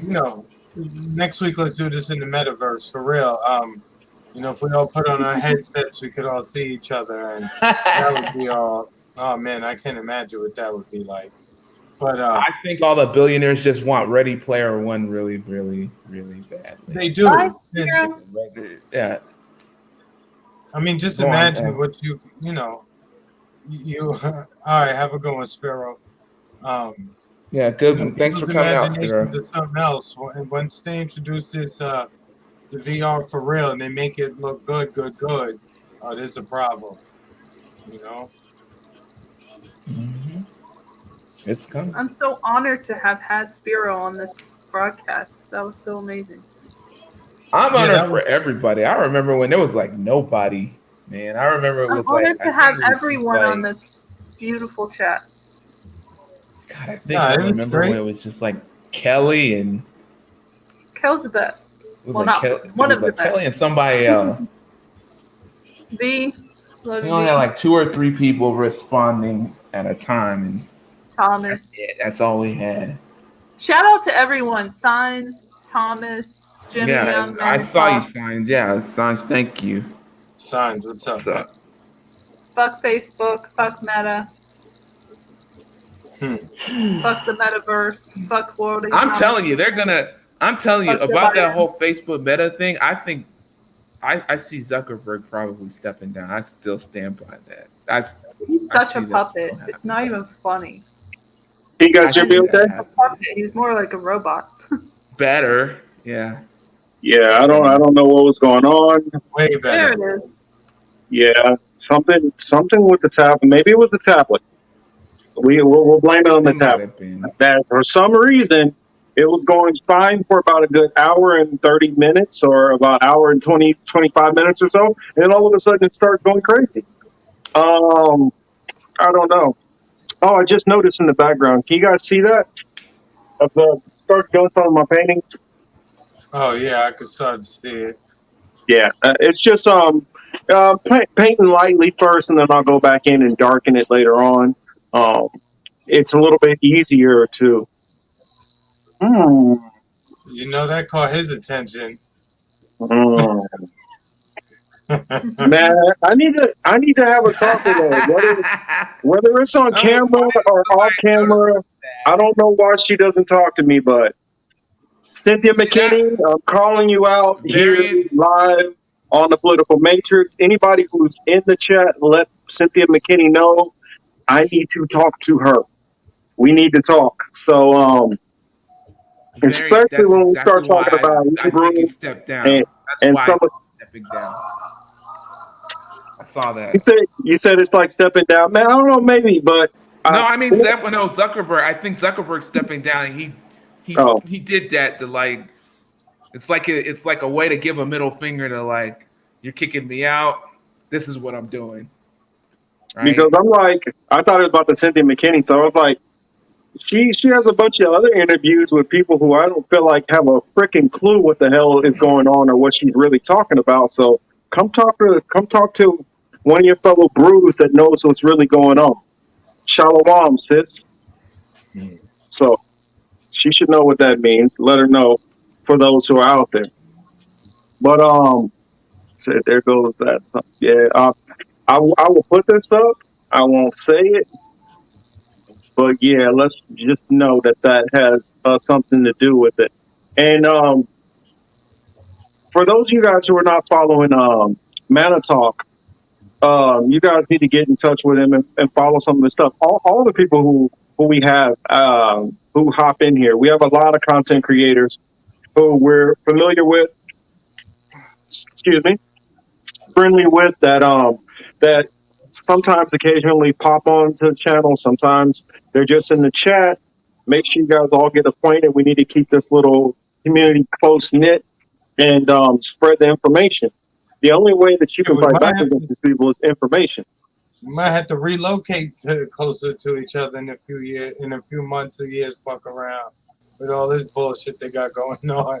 I'm telling y'all, don't be surprised if y'all see if you see your boy Young Marcus or Young Morpheus or Marcus Rage, as some of you guys call me. You see me relocating to another time zone. It's definitely swirling around in the back of my head because there's no secret I don't have a lot of love for California. Though I'm here, but yeah, I'm sorry. I guess that coming in and out threw me all the way off. Um, oh, I like the name there. So yeah, now that I see L has put in free Assange, do we have that video at all about some of the protest stuff which L covered? Because for those who don't know, L was live on the scene, feet on the pavement out there in the midst of all the madness. You know, hopefully we guys will show you a little bit of footage. I know some of those other channels, they like to talk about how we got a reporter on the ground. Well, we have one too. Okay, we had one too. So go on ahead, give everybody a little bit of info on what you noticed out there, El. Okay, so this happened on my birthday, ironically, because the hearing happened on my birthday. but it hasn't concluded yet. We don't know the final decision. It's the appeals hearing from the government, the U.S. government against Assange. And it all hinges upon his mental health and whether he will commit suicide, if we're allowed to say that shit, or not when he comes to the States, if he gets extradited. So that's what the whole thing is about. It started on the 27th, and then the 28th, I think, was the last thing I saw about it, day 2. And then they said they needed time. The judge said they needed time to think over some things. I'm like, okay. But anyway, you know, they brought up the kill plan that they had, that the CIA people had talked about trying to kill Assange. And they brought that up in court, the defense. But anyway, I got some footage from our great friend of the show from Slow News Day, Glory Jones, and she did a lovely speech that I got at the right time, and I thought it was really good, so I posted it on my channel, and you can check it out there. But I shall put it in the chat. Oh, there it is. Okay, it's there. Okay. So you can just play it with the first part. We don't want to play all of it. Then I'll just cover it for them. We'll cover it for them. And I'll give a rundown of what happened today in the first day of the Can you guys hear it? Pretty much, Julian Assange's extradition was denied primarily based on grounds of mental health. Because he would have been at suicide risk had he been subject to special administrative measures and the U.S. prison systems that he would have been put in as he faces espionage court, which, by the way, is a court comprised of students. So he'd likely would have been due to a life sentence. Based on grounds in that situation, he would have committed suicide because he was depressed and diagnosed by the UN Special Rapporteur on Torture, Nils Melzer, that he was a victim of torture. So he was tortured. He was depressed. And based on those grounds, extradition back in January of 2021 was denied. So why is he still in Belmarsh and people have just lost track of that? Well, it's because the Biden Department of Justice under Attorney General Merrick Garland have filed an appeal against that decision. And the first part of that took place today. So, extradition was denied based off mental health grounds. So, this first day, we had to sit through, or well, not we had to sit through, because you actually can't watch the court proceedings without special credentials. You can't even watch a trial take place, because isn't that what's supposed to happen in a democracy? Yeah, we know what the U.S. is about. We know exactly what happens when this type of stuff. While it might surprise some groups, it really doesn't surprise us that people were not able to get in to watch their rights disappear more and more before their eyes. So, as journalists in that Zoom meeting for the court testified that Assange looked terrible and was showing signs of fatigue and torture and coughing because he was drugged by Belmarsh prison on that day. As they're saying how terrible Assange was looking, as those journalists are saying that, guess what? James Lewis QC, on behalf of the prosecution, is doing. He's arguing that the physiologists assessing Assange were over-exaggerating his depression because he could still function. He could still read. Do you not understand how that works? We were literally, well, I wouldn't say we were literally in a court of law, debating and trying to disagree with the fact that Assange was suicide risk using the most asinine and amateur arguments you can think of. This is supposed to be some top lawyer, some guy who on his website is doing mega brain. That's James Lewis QC. That's what happens when you're a bootlegger. You record it with some dumbass and a coward. Yeah, I need to. So, that's what happened today. But, you know what? To me, honestly, this whole thing is crazy, and it's why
You know, I just want to interrupt real quick to say, you know, this is honorable. I'm not knocking anyone, but whether Assange is let go or he is free, they already took they already took it. Just look what's happening under the umbrella of the Rona.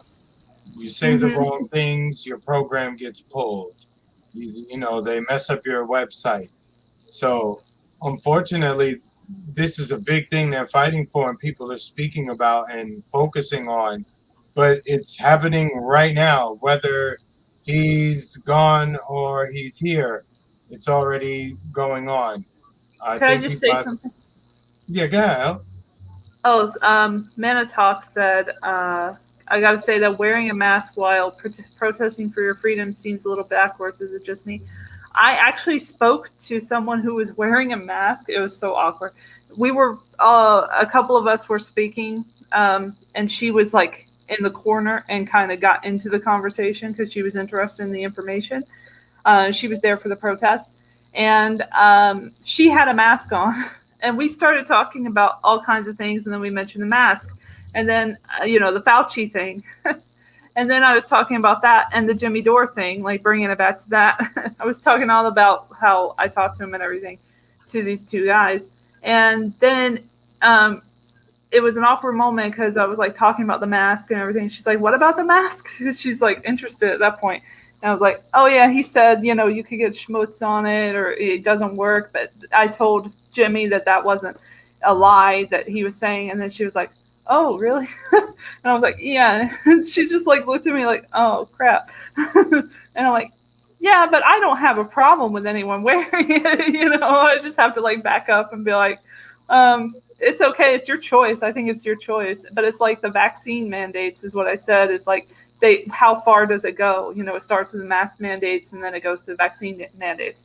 So I will say I am one of those people who doesn't give a fuck if you're doing something and you feel uncomfortable about it at a protest. Like, I'm going to tell you what the truth is, whether you whether you want to hear it or not, whether it doesn't jive with your point of view or not. And that's what happened. I told the truth to someone who was wearing a mask. She didn't take it off or anything. I think she was a little bit embarrassed, to be honest. But it was a little awkward, but I think it was important that she needed to hear those things so she could recalibrate. Because a lot of people, and if they're older, I get if they're older, like they're targeted in a way, by the media and everything, like fear, fear, fear. So she was probably influenced by that. But I don't think she's a bad person or anything. I'm just saying that, she needs to know the truth. And if we have to tell her the truth, we'll do El, it. El, are you turning into a transformer right now? You're starting to sound like Megatron or something. I Oh, don't know. why? Yeah, I don't know what's going on Gee, with I your wonder audio. why. Now your audio is getting crazy. And I have really good What audio. is I it have a gonna good be, a mic. circular Gumball. rotation thing? Oh, well, okay. Fuck. Circular rotation. I know, Or right? just on my end, or First my own Marcus, person. then L, then me, and then Chris is dead last, right? So I do sound like that? Now it's No, you're clearing up. fine now. On my end, you sound fine. Vaccine mandates. Was that it? Was that it, Maybe, YouTube? maybe they're trying to keep me from hearing you guys no matter what goes on. I don't know. So I can't be Mask involved in the mandates. conversation. I wanted to share Jimmy's comment here. It says, yep, you're damn right. And they're not going to let him go because he's too much of a threat or the biggest threat to the 1% of the 1%. Exactamundo. That is exactly Or what they'll it let is. him out and he'll accidentally have it, or he'll have an accident at home, or What's he'll up? have a weight What's up, fall Ed? when he's exercising or something like Shout that. out to DJ L. L7 in the building. What's up, DJ L? And I know the reason why everybody's Assange signs look like that is because everybody starts off writing too big. And when they realize, oh shit, I'm running out of room, it's too late. And they more than likely don't have a backup one to rewrite it. No, That's the bar probably thing is funny. We use that at the job. I'm like, yo, you can still smell people smoke. You can still smell the perfume, the cologne. Smell all of it right through it. You know. Yeah. I guess it saves you. You know, if you got bad breath, it might save other people from smelling it. I was on the flight, and the flight attendant said, "Please eat your food and drink your drinks. Pull your mask up in between bites and sips." I really looked at the speaker like, "Did you really just say that?" Yeah, she did. She was encouraging people to like pull your mask down, take a sip, put it back up, and just like keep doing this stupid ass cycle.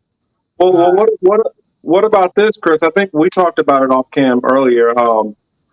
How and for those who don't know, check out the rest of that Jimmy clip. And Michael Tracy comes in and he talks about how it's prohibited to go from some of these European countries which have a much higher vaccination rate, and Canada, but people can fly in from Mexico and other countries which have a far lower rate and have a so-called higher outbreak percentage.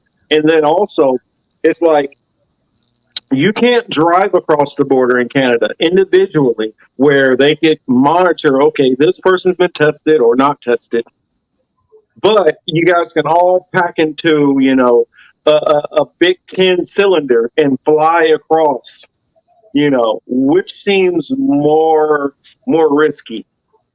Piling a whole bunch of people together, completely ignoring the whole 6-foot rule, or people individually in their own cars coming across.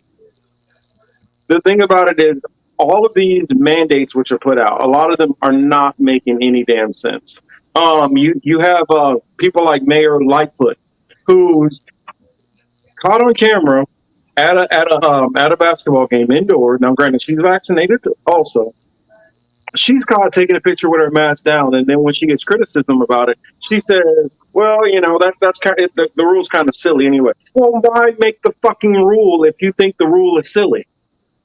I mean, you have them saying, "Well, keep your mask on when you walk into restaurants, and then you can take it off while you're eating, and then put it up and down." And then you have the Bidens walking through a restaurant without their mask on, completely violating the very fucking principles that they tell everybody that they need to follow. You gotta follow this, or else everything's gonna go haywire.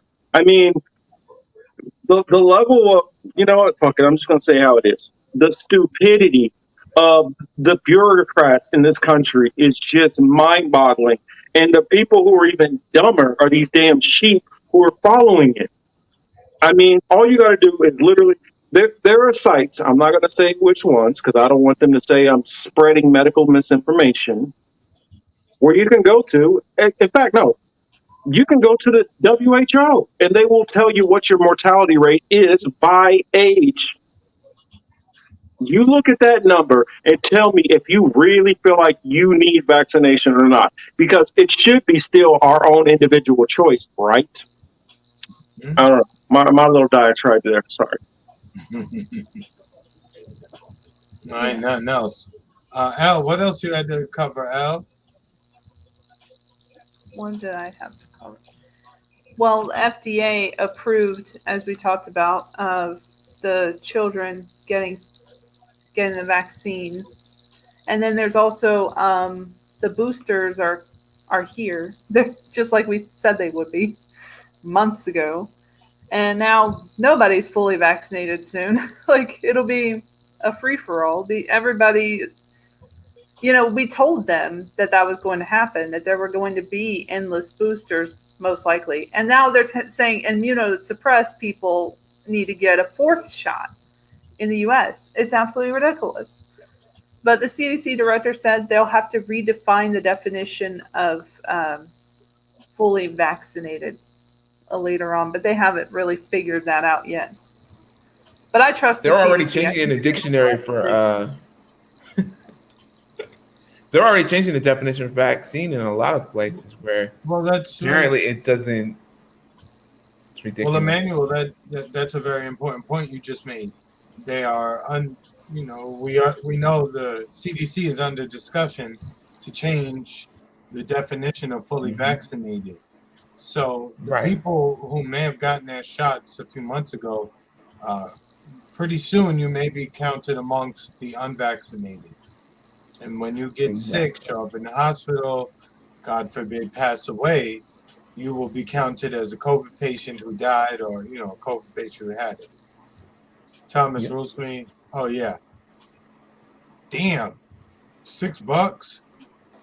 And yet they're talking about someone getting like 1,000 miles on 1 gallon in like Norway. I'm like, Well, that's honestly, let's just go on. You know what? I feel comfortable that I can go ahead and say this without them giving us too much shit about it. Cool, thank you.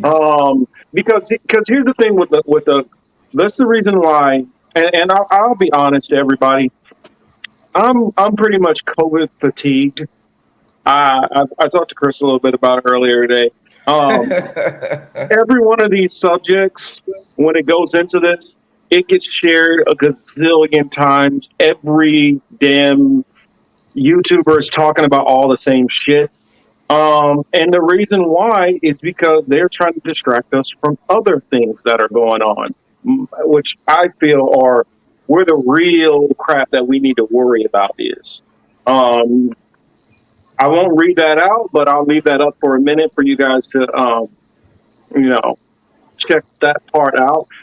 We'll leave it a couple of months, and then eventually, once some other bigger platform is allowed to say it, then we'll talk about it, because we've already gotten in trouble for sharing this information. But stuff like this, gas $6 a gallon. The reason why a push for some of these things is to push more people into electric vehicles. I mean, it's simple. That is part of this push, and because think about the movie Demolition Man, and I feel like more and more this is the future that we're already out of all the predictive programming movies. This is one of the ones which I'm seeing more of the push to the extreme censorship which they have in that movie. We can already see it on Twitter how, like if I say something like, "This is some stupid bullshit," there's a little check. You sure that you want to say this? Correct. It's starting off with a question first, and then next thing you know, that yet. Oh, I get it on almost every other tweet that I'm about to say, because wow, I have not gotten that at all. And my responses, that's the reason why you see more people who, instead of spelling fuck F-U-C-K, they're spelling it F-V-C-K and stuff like that. It's because that's what they've been doing more and more and more. They have the language police now. Yeah, we nice already have the language police. Article not language police. What is it? Five credits for violation of the verbal morality, John Spartan. That's what we're going to. They're making a sequel. I supposedly heard. No. I'm almost terrified to see what the sequel would be. We are I would like to see how. because that's what they were dictating. That's going to be the future. Because you're going to remember, the time frame was supposed to be 96 when that was happening, the beginning of the movie, and then it skips to, I don't remember, 20 whatever. I think they said it's 70 years or 50. I don't remember how far it was. It's supposed to be like 2020-ish. I don't know. Somebody out there who knows, tell me what year that future was supposed to be in Demolition Man. Chat's smart. Chat would know. You notice that the cars were not we didn't have flying cars yet, but we did have what looked like little punk ass Prius vehicles that ran on fuel cells, which basically that's the same thing as the batteries. And then there was that one car which ran on gas, because they made gas illegal. Then you have some of these extreme vegan people who are against eating red meat, against eating this, against eating that. All those things became illegal in that future. Even too much like salt, alcohol, all of these things became illegal in that future.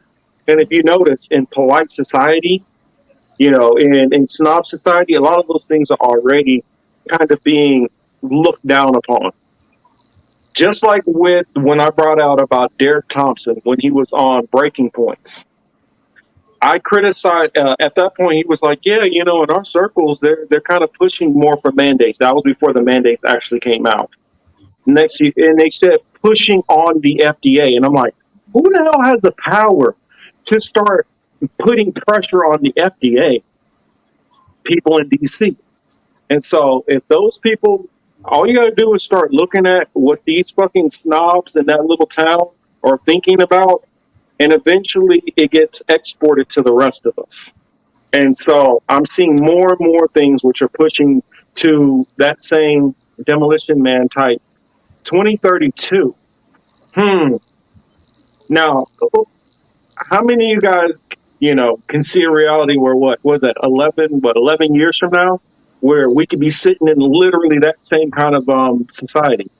I'm almost afraid that cryo prisons might come out and they might throw my ass in there and I'm the next Simon Phoenix.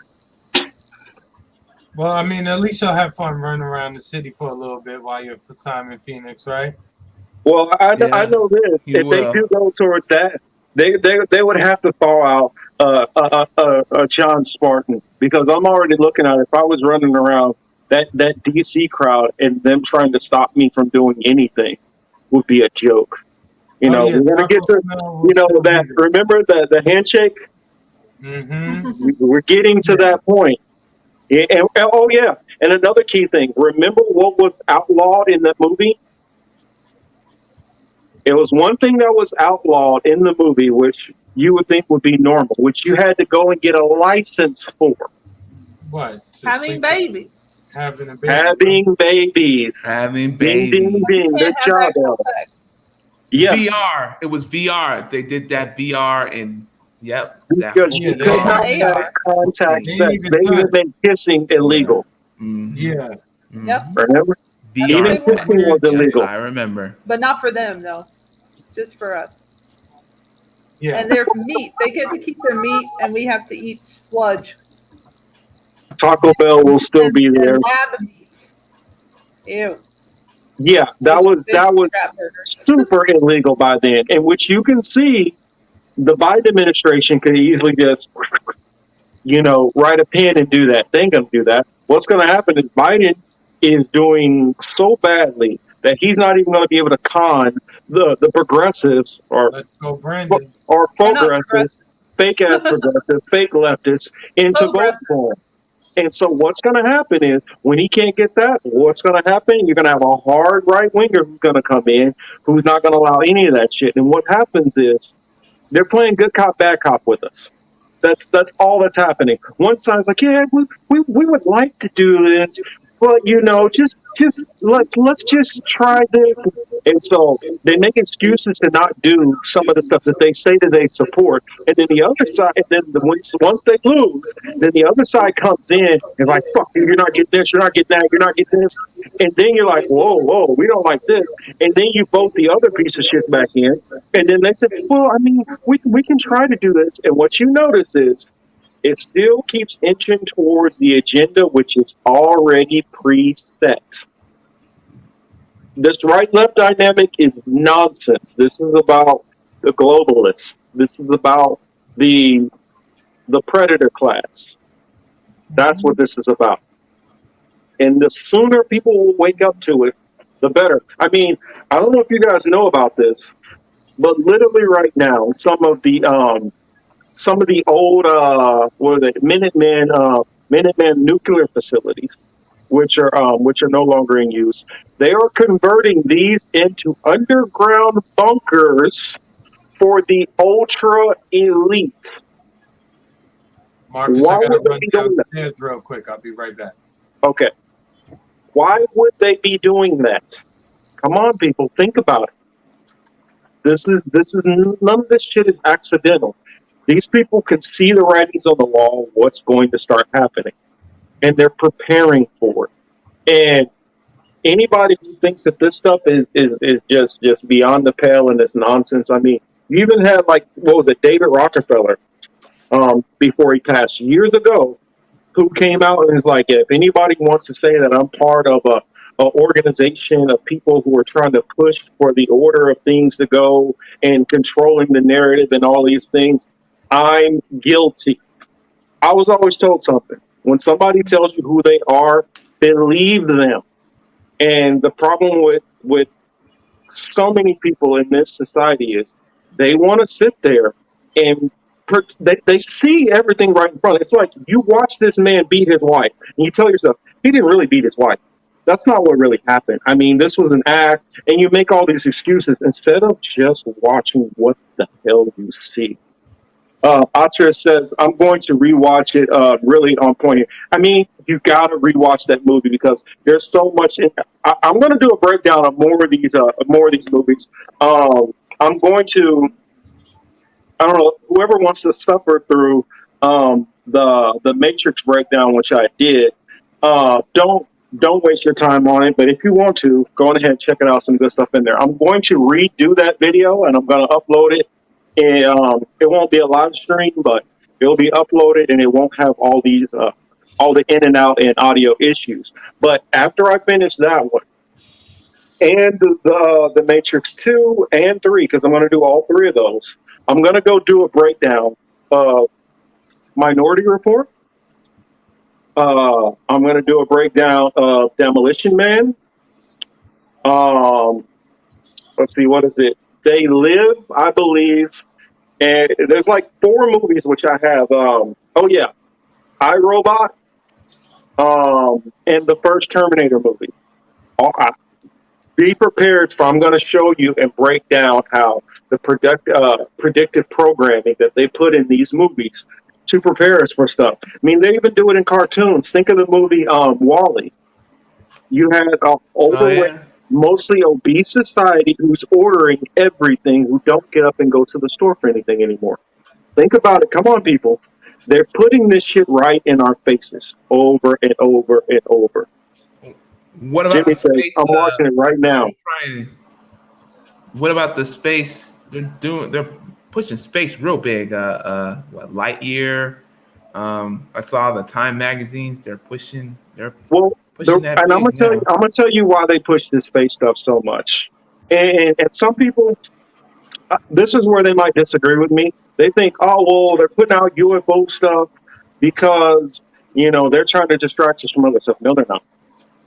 No, they're not. There really is stuff floating around up there, and this ain't stuff that's being made up or whatever. The governments are really scared of this. For real, they are terrified of this. My time in the military, I was around kilo pilots, around aircraft pilots. My uncle, God rest his soul, was a major who was over keeping the stealth bomber project secret. He literally followed it from Whiteman Air Force Base to Incirlik, Turkey, back to its secret base in Nellis Air Force Base outside Las Vegas. So I know I've talked to pilots directly, and I have no reason to lie about this. They have seen this shit. Also, these so-called unidentified crafts have been literally shutting off, the nuclear sites have been literally just shutting them down. The military, and not only our military, many militaries are terrified of this for real. This ain't some kind of fake thing that they're doing. That's the reason why they're putting all this money into Space Force and things like this, because they are trying to prepare to build up a force to fight against whatever they have deemed to believe it is or not. Right. Sorry to get going too long, a little too long-winded there, but it says Elput and Simon Phoenix is all the brainwash masters. Not really. Simon Phoenix represents the ones who want to push back against it. Well, a little bit of that and a little bit of both, because he's literally brainwashed the entire time, and given those skills and everything. But he's not brainwashed, but he can't kill the big bad. That's what I'm saying. He's like, he had to get somebody else. Trying to fight back, but he's not really able to. He couldn't do Maybe it represents us. Well, he wasn't really brainwashed though. He's controlled. He was given additional skills to kill somebody for his freedom. So it's kind of But he works for someone else who has control over him. Well, But then but remember what happens at the end. He shows obviously that control. He didn't really have that control because once he figured a way well, to that's stop true in him. real life too. See, they don't Yeah, have he did. control He over us, figured a but way we have around to it. figure that out and fight back. But here's the thing. Here's what's going to happen. By the time, sorry, I just saw Kelly's comment. Look, what do you have when we've matched your needs? I don't know what that means. That was when she tried to say, "You've met your match." And remember, Oh, right. Huxley kept fucking Yeah. up all the quotes from like That was pop funny. culture in the 90s. 90 He's slang. like, Yeah. you can take this job and shovel it. You know, Yeah. I'm sorry. I've watched, honestly, like when that movie came You've out, I watched watched it that so movie. much, right? Yeah. I watched that movie a gazillion times, so I like literally can sit there like quoting the lines from that movie. But what we represent, honestly, we don't represent a Simon Phoenix. Who represents a Simon Phoenix, honestly, would be those in the so-called leftist community who are trying to fight but are still falling for the narrative. What we actually represent, Like the no, brainwashed people. Yeah. what we represent the underground movement, which No, I know that. what is that I wasn't talking comedian? about us. I can't remember the comedian who it was. Dennis Leary. His name Dennis Leary. His character was Edgar Friendly. That's who we represent. We represent the Edgar Friendly to them, the underclass society, which No, is because they really despised. think of us as rats, you know. The We're just scraps. We're the That's scraps. what that are pushed underground. That's who expendable. we are. We're the ones pushed underground. Scraps. No, I agree That's with that. who- I was just saying that Simon would be the people in the community who are fighting against so many things, but at the same time they're, spreading the information from the source that they're supposed to hate. The reason why I see Simon would be different because that underground movement, most of them were just trying to survive and live their life normally. Simon Phoenix wanted to destroy and do whatever, and he was like an extreme anarchist who was completely about himself and living it up however the fuck he wanted He's to. how they view the anti-vaccine mandate people. He's how they view us now, who are speaking out against this and who are talking about freedom. That's like, you don't get any freedom. Fuck off. Like, you're getting whatever we give you. No, I still wouldn't put him as us because we actually care about people, and Simon Phoenix was just only cared about himself. No, I'm saying they're painting us as him, as somebody who just cares about themselves and individual rights and doesn't care about the whole, like the great or good, like everybody else. And you're going to kill grandma or grandpa or whatever. Like, that's how they paint the public who are against the vaccine mandates and go to these protests. They think they're all right-wing, conservative yahoos who don't really know anything. You got to remember, they looked at the underclass. They didn't look at us as violent. I mean, they looked at they looked at Edgar Friendly as the same as Simon Phoenix. But I'm saying that they the paint them a certain way. They paint certain people a certain way in their little articles in the media. Yeah, but Simon Phoenix, remember? I mean, Edgar Friendly. If you remember, they had him as the #1 terrorist. No, I know that. Yeah, they never looked at Simon Phoenix as the terrorist until he started killing people. Well, because And they in fact, used him. they still didn't look at him as a terrorist when he was killing people. He was the controlled opposition. Mm-hmm. He was the supposed control opposition. Everyone needs to watch Dennis Leary and the Ref. It's an awesome Christmas movie. Bad Santa's my Christmas movie. There we go. That's my the first take. one. The first. Yeah, the first one. The first. I want them both. Believe it or not, you guys want to know what used to be my Christmas movie back in the day? You guys might get a laugh out of this. But my Christmas movie used to be I forgot the name of it. You remember the one with Schwarzenegger and Sinbad? Jingle All the Way. Yes. Why do I know this? Jingle All the Way. Wow, y'all said it at the same time too. I mean, knock on wood, Bobsy I'm Twins. too good at it. I like Die Hard. Die Hard's my favorite. Oh well, There's a lot of people that say Die Hard isn't a Christmas movie, and I'm like, or Gremlins. Bull. Gremlins is really good too. It literally happens on like Christmas Eve. I mean, he's literally at a Christmas party. He's literally going to his wife's office Christmas party. Yep. And there are lights and stuff. She said there's lights. I like the limo driver. He was really cool. And the guy, Carl Winslow. I forgot his name. Reginald Bell Johnson. Reginald Bell Johnson. Reginald Bell Johnson. Yeah. How do I? I actually love when Key and Peele spoofed and made fun of. That was hilarious too. You know that Urkel was trying to kill everybody. Oh, I didn't see that. You didn't see that one where Urkel was like controlling everybody and he had like psychic powers. He like made Reginald Bell Johnson kill himself. It was hilarious. Well, I guess I like it because when I was in middle school or whatever, kids used to crack jokes on me and call me Urkel. And so for a good while, that was my nickname. Oh wow! Yes, so it's hilarious. Back then, I was a little bit thinner back in those days. They had Stefan Urkel. Oh yeah, and then at some point I changed into Stefan Urkel, and then at some point I changed into just a crazy ass person.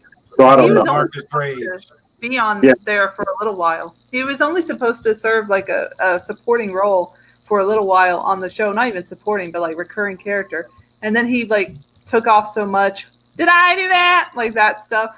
And then they like kept him on as a kid. I don't know if he was actually a kid. I think he was a kid at the time when he started. Yeah, he was a kid at the time. I mean, he was I think around 13, 14 when he first started. Chris, can we get a translation? Come on, L. I was waiting on you. Or L. We don't have our buddy in here tonight, Donald. So Donald normally is on top of it. I'm curious what our good friend Uma is talking about.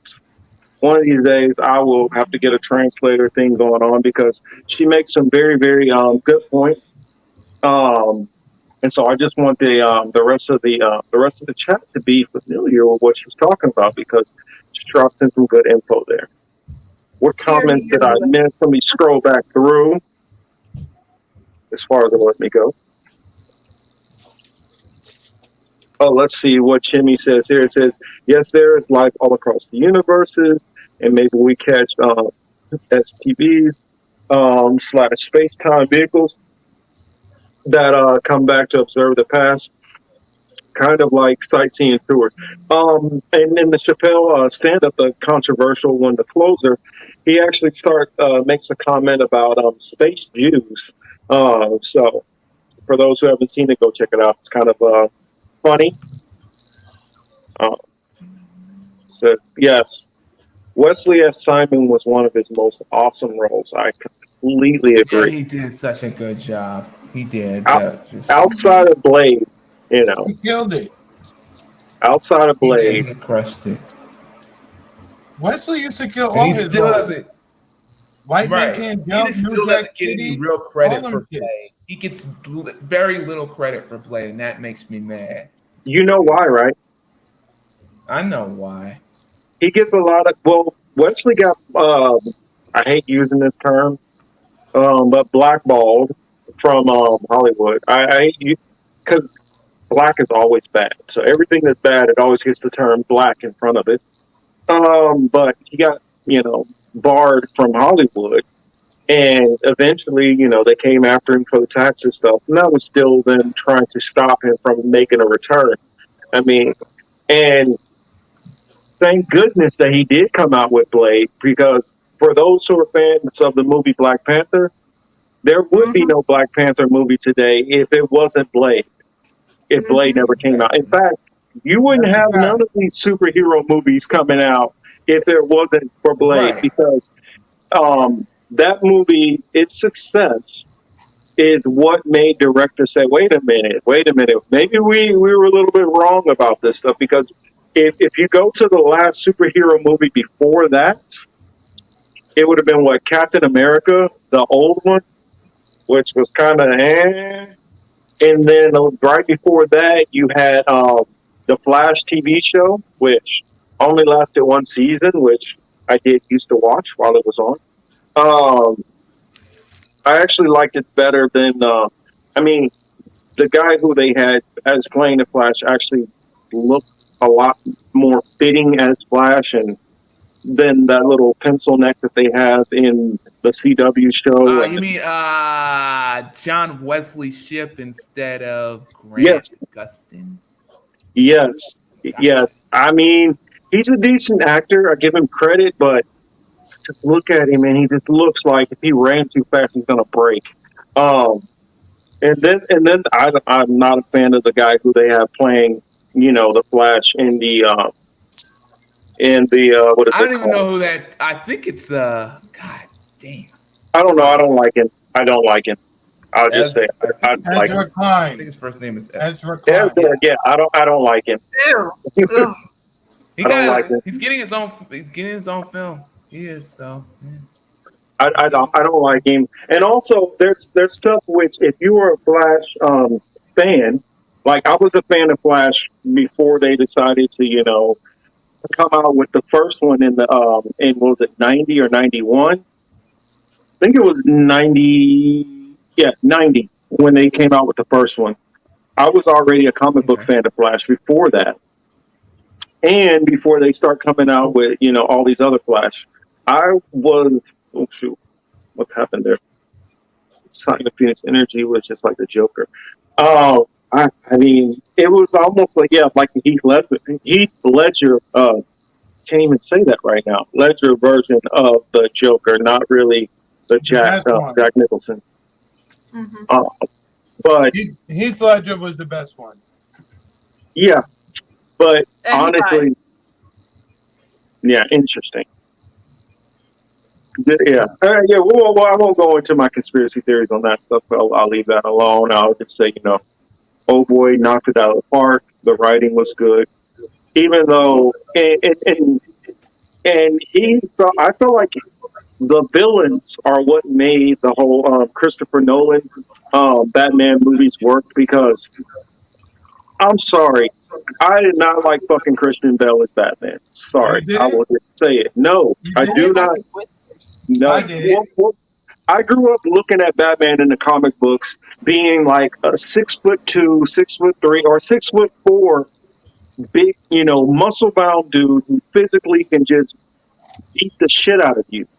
When I see this fucking 5'7" little twerp walking around trying to act like it doesn't jog with me. I mean, so the next one you'll probably really hate then, because the next one I think is Robert Pattinson. Yeah, I don't like that little fuck either. Because here's something. As somebody who has done a little bit of hand-to-hand fighting in my life, whether it be boxing, martial arts, other stuff, I've went against even black belts who have far more training than I do. But normally when you're that little, power still wins out most times. So I don't, See, Jimmy, I say Christian Bale. Obviously, Marcus don't feel that way. I don't. He was Patrick Bateman first. What's that about? Bateman Batman? I honestly, it's weird. Physicality, if you take the stunts and scenes, honestly, I know people are not going to agree with me, but Affleck, if they take the stunts and scene from that, combined with the acting from Michael Keaton, that's an amazing Batman. But once Ben Affleck got back to when he's playing Bruce Wayne, it's horrible. So it's tough because he's horrible as Bruce Wayne, but when he's in the bat suit as Batman, it's a lot more believable. Michael Keaton is like a smooth, perfect Bruce Wayne to me. But it's hard to believe him when he's in the bat suit because Michael Keaton is like 5'6" also. mean, I don't know Correct. why they can't find anybody who's actually of at least adult stature to play Batman who has Well, acting chops. it's even like Wonder Woman. They made her like super duper Ugh, skinny. Like they could have she's horrible. put somebody with some thighs, kid. I would have Some rather hips, seen my girl maybe. Linda Carter. A little like, you know. They could have used Gina Carter. Carano. They could have used Ronda Rousey. Why don't you use somebody from the UFC? Why don't you? Or you could have used somebody from what was my old show back in the day, American Gladiators. Use somebody who has physicality for these roles. But no, they gotta put these fucking twigs in there, and everybody has to believe these twigs are really beating the shit out of everybody. And all the shitty effects, especially in the last one. Oh, what a mess. A spot of tea for the Kid Crusader, please. It said, signing Phoenix. I just hear John Spartan. I know I just must have done something, but yeah, that was an iconic line. I loved it. Disagree. Marcus, I thought Bateman was the best. Patrick Bateman. Exactly. Batman is supposed to be 6'2" per DC. And not only 6'2", he should be like about 240 Thomas, you know pounds. Wonder Woman's supposed to have curves. Come on, man. You can't give us this stick figure running around beating up all these guys. Come on. She gotta Looks look like Buffy, the Vampire Slayer. you know, she gotta look right. You understand? Yeah, what I I'm didn't saying? understand That's that. what I'm That didn't get me. I didn't understand that at all. No, I want somebody who's going to literally, like, yeah, Jimmy said that Superman should be 6'3", which I don't think they did a bad job with Henry Cavill. He did Nah, look he was he dope. did look the part. I mean, he looked the part like he could fuck you up. So I'm with that. But these little twerps, which they keep putting. I mean, I put it this way: I've been around some of these people which you see who play superheroes. I'm bigger than a lot of them. A lot of them, I look at them like I could pick you up and put you up against a wall. You'd be nothing for me to smush out. But I got to pretend like you're really just throwing people around, and no, it just doesn't jog with me. But Hollywood, so these, I guess they do well on their acting read and figure, well, we'll just fake it and make it look good. Or else you could even use some people who are a little bit more athletic. Most of these people who they have in these roles you can see that they're so awkward that they don't have the athletic prowess at all. I just don't get it. Let's see. Oh, yeah. Marcus, I've been waiting a couple weeks to ask you. I know this is a very important question, and I know this may throw the audience off, but yo, what's really good with them Chiefs, kid?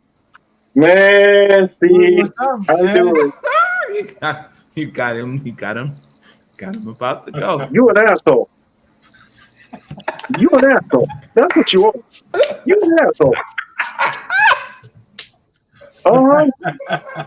You lucky we're a couple thousand miles apart, son. Or you be getting every bit of them 40 birthday licks right now. Exactly. Hey man, see, and I'll be honest, I'm one of those people. Hey, I support the Chiefs. I've seen us have 4-12 seasons. I've seen us have 2-14 seasons. Our line is just not there, offense or defense. Offensive line and defensive line, and I watch Chris Jones, big ass, 6'6", 303 pounds, fucking turn into a bullfighter, like ole when he saw Derrick Henry coming at him. I'm great. I get it. If you were a safety like I was, and you see Derrick Henry coming at you full speed. For those who don't know what we're talking about, Derrick Henry is 6'3", 240 pounds, coming at you full speed like a truck.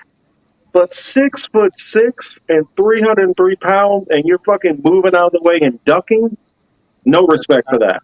Correct. Because I'll step in there if I was still playing and take. I mean, you got to do something. Shit, pinch his ass, do whatever. I mean, trip him, go for the knees, something. Or let him run past and try to jump on his back. I don't know, but you got to do better than that. I mean, what I would do, honestly, when I had a big running back that would get into the backfield, I mean, you know, what I would do is, hey, he's just gonna have to leapfrog me. I'm going low. I'm going really low, and I'm gonna just take the chance that hey, I might get a penalty on this one. But I'm not about to lower my shoulder to shoulder with this dude and get ran over. And when I played, I mean, for those who don't know, like my height and build, when I was playing, I was what 6 foot, about two. Well, at my biggest weight of safety, 6'2", 205. Right now, I've packed on a little bit of pounds. Been out of work for a little bit, so trying to get myself back down weight wise. But I'm about 240 right now. When I'm at about 6 foot 220, I laugh at some of these guys where they're making what we call business decisions, jumping out of the way. I mean, my hero when I first started playing football in the secondary was Ronnie Lott. For those who are football fans and know who Ronnie Lott is, 49ers. Shout out to you. But for those who don't know, just go look up Ronnie Lott and go see what the hell Ronnie Lott used to do to people. What he said in an interview is he said, when I look at when I go for a tackle, I look at it as if there's 3 people and I'm trying to hit through to the third man. That was his goal. And then once I started seeing Rod Woodson, I started, whoa, wait a minute. I don't have to keep trying to hit and lay people out. I can play possum, use my speed and my jumping ability, and start taking some of these balls away and possibly even put some points on the board. So that became my strategy. Try to take the ball from the other side. Yes, Ronnie Lott was a great decision. Kelly's funny. She said Brian Urlacher. Kelly has quite the variety, right? Yes, yes. She reminds me of Pun's line in that song, "Don't Want to Be a Player." Said, "I regulate every shade of that ass." Hey, can we get to the resistors, the vaccine mandate resistors? Yeah. Are you talking about the one that was going on in France? Well, whichever thing you want to talk about. But Floyd Mayweather, coming to the defense of Kyrie and all that stuff.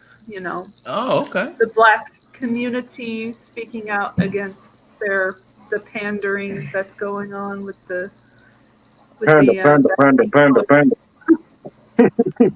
Push on the black athletes. Oh yeah. Go ahead, El. Bishop Frederick shared something from Megan McClover, which was really interesting from his Twitter, where she was talking about the migrant thing, like learning to love Latin music so you can get that $450K from Biden's administration. Now that is, I don't know if the you want to watch it? It's funny. I don't know if the room heard about that, but the Biden administration is currently in talks with some attorney for the migrants who came here under Trump and was separated under that policy. Well, the discussion is to give each one of those people who were separated at the border $450,000 each, not just for your group. Wait, is that the proposed number, or is that what you believe? Is that what you suggest they should get, Chris? That's the number that was in the report. I think it was initially Reuters who posted that. So I'm about to take my son. We're about to go, on the trip. We got separated. Okay? I want my 900 stacks, and that's that. We're not gonna argue. Just give me my money. God. That's what we gonna do. I'm change my name and all that shit.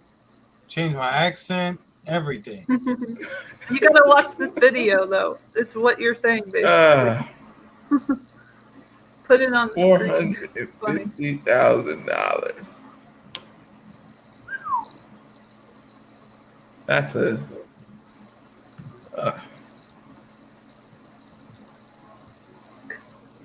No, that should be everything everything this nation has done to him. That ain't even close to enough.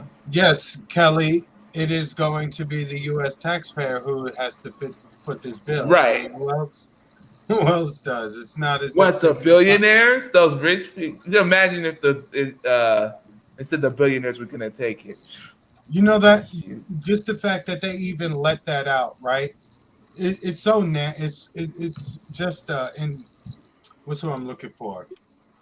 It just highlights how nasty our politics are. Because for me, when I see that, I think of two things, right? You're trying to tell the Spanish community who is here, who would be or could be connected to this group, you're basically trying to buy them. Like, oh, imagine if grandma and titi and, so-and-so, imagine they get that $450,000. Like, that money could change a lot of people's lives. You understand what I'm saying? It really could. Chris, do you see the thing that I shared, the Twitter? Yeah, which one? Let me see. Twitter. Oh, okay. Megan. She has a way with words.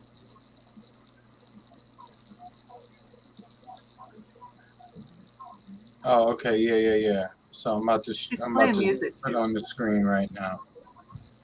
I agree, Thomas. $450,000. First of all, where they gonna get the money from?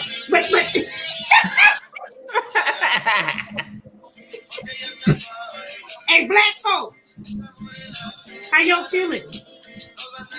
Reparations.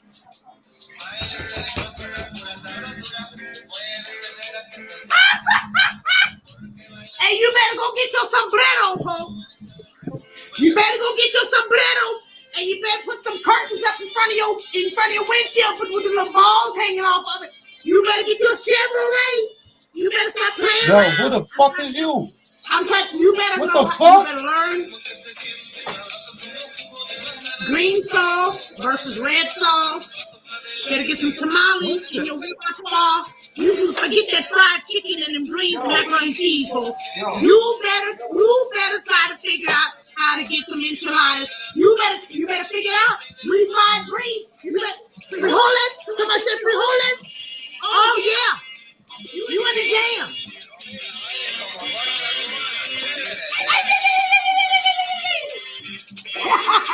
I know, right? I agree, Jimmy. You love him so. This man is spitting in your face. You love him so much. You better get some moringa, matata. You better.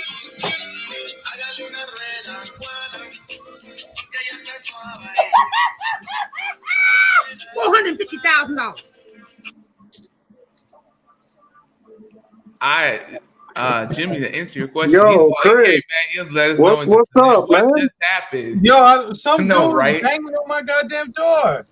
That scared me. So I just went outside to go see what the fuck it was. It's some drunk dude in my hallway. Oh, see, yo, this is the devil's night. They bring devils, kid. Like somebody about to get hurt. That's worse than my neighbors. Damn. Word. Oh my god! I thought he got up right in the middle of it, screaming, and everybody. Yeah, that's why they scared the shit out of me. I wasn't expecting that shit. Yeah. Everybody asking. It's crazy. You know, I'll tell you, there's never a dull moment around here, y'all. Yeah.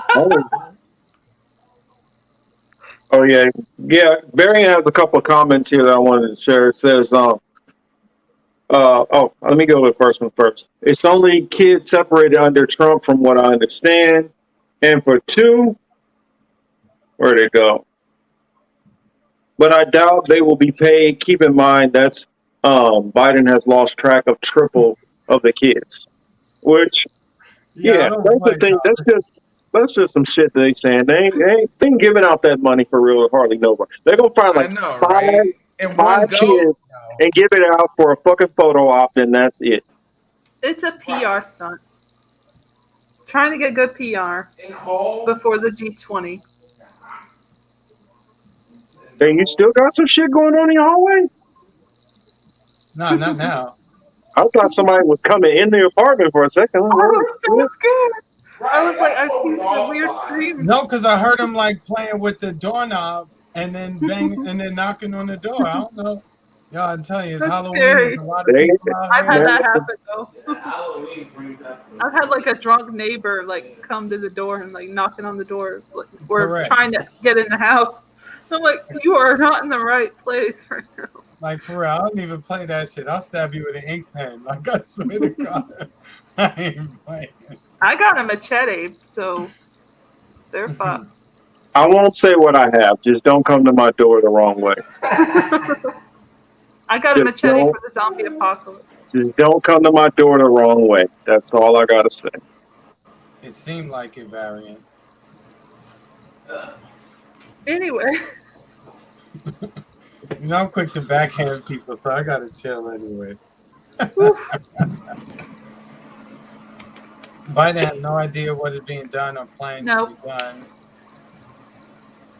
Well, and he keeps making all these promises that he's not going to follow through on, and I'm just. They keep saying he's the greatest president. I probably doesn't even remember where he is. They had something online. Pooped his pants or something. Pooped pants Biden was turned in. The reason why Go on. What, Ed? What are you talking about?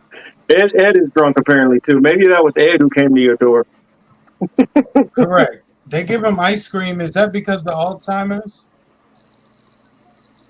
I think it's probably that's how they sneak his medicine to him. He probably don't want to take his medicine. Oh yeah, he has to have that ice cream. You see the way he held that ice cream? It was so creepy. Just like the rest of them. And he was with children. They let him see children in elementary school. Yeah, but at this point, it was the most embarrassing thing. At this point, he'd forget what he was doing with the kids. He'd be like, "Oh, damn, I'm." He held one of them. Evil. And he would He just literally picked one of them up. He couldn't go a whole 30 minutes without holding a kid. You know what's going to happen is it's as they get older, they start showing it more.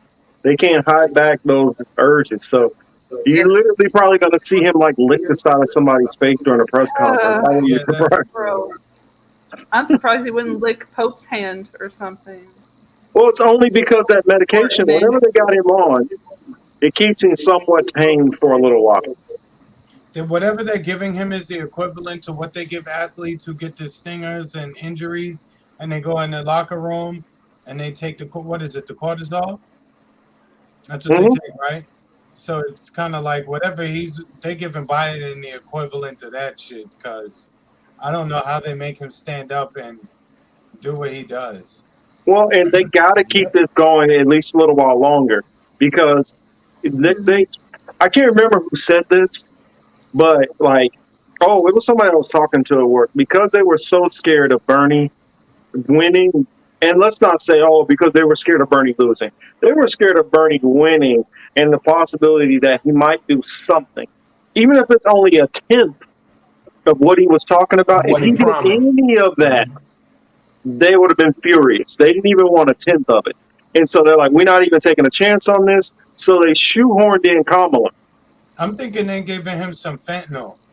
They're giving him like a small dose of fentanyl, and his ass is These are opinions, by the way. Like he ready, like Speedy kid. But I think it only lasts for so long because he's that messed up. Well, once whatchamacallit is out, once they're eventually going to have to sit him down, and when Kamala's up, they're gonna lose so fucking bad. I don't care And they're which trying to Republican it is. revamp her. So it's like Because they run out of time. if somebody took Hillary. Yeah, And this. it's not If somebody working. took Hillary Clinton and jammed them full of steroids and just said, "We can make this work. We can push this." And you know what? just It's not not. No matter what they do, she gains no traction. Nope. So the And only his- thing that Still do it anyway. The only thing His that'll approval help her rating if isn't the something bad crapper. happens to a great number of black folks, and they let her be the spokesperson for it, and they try to garner sympathy that way. But short of, I mean, I know that's fucked up, but So give him. Chris, you see the article? And I mean, he got fake teeth anyway, so it don't matter. It's not like he's gonna lose his teeth anytime soon. So oh I yeah. wouldn't Show be the surprised. headline of the article. Hold on now, 1 second. You know, for fact checking. Oh, see, Kelly, you're wrong there. Kelly See, says, I have a block because it's New York Times. No, I mean just the headline, of course. Kelly says, but Biden met with the Pope. 2 old guys that can't get a boner really need to discuss reproductive health, and it will change the world. No, I bet you they both can. It's just what gives them a boner grosses most of us out. That's the headline right there. And just showing you, family members separated at border may each get up to 450 stacks. So We don't get to read the rest because we're not special. Yeah, we don't need to read the rest. It's been all over Twitter everywhere you can look. So, I know, I'm joking. but this part right here to discuss reproductive, Kelly, both of No them mask. are sure they can, except for what gives them the stiffy is what should have most adults put in jail. I'll say that. 2 boners, no masks.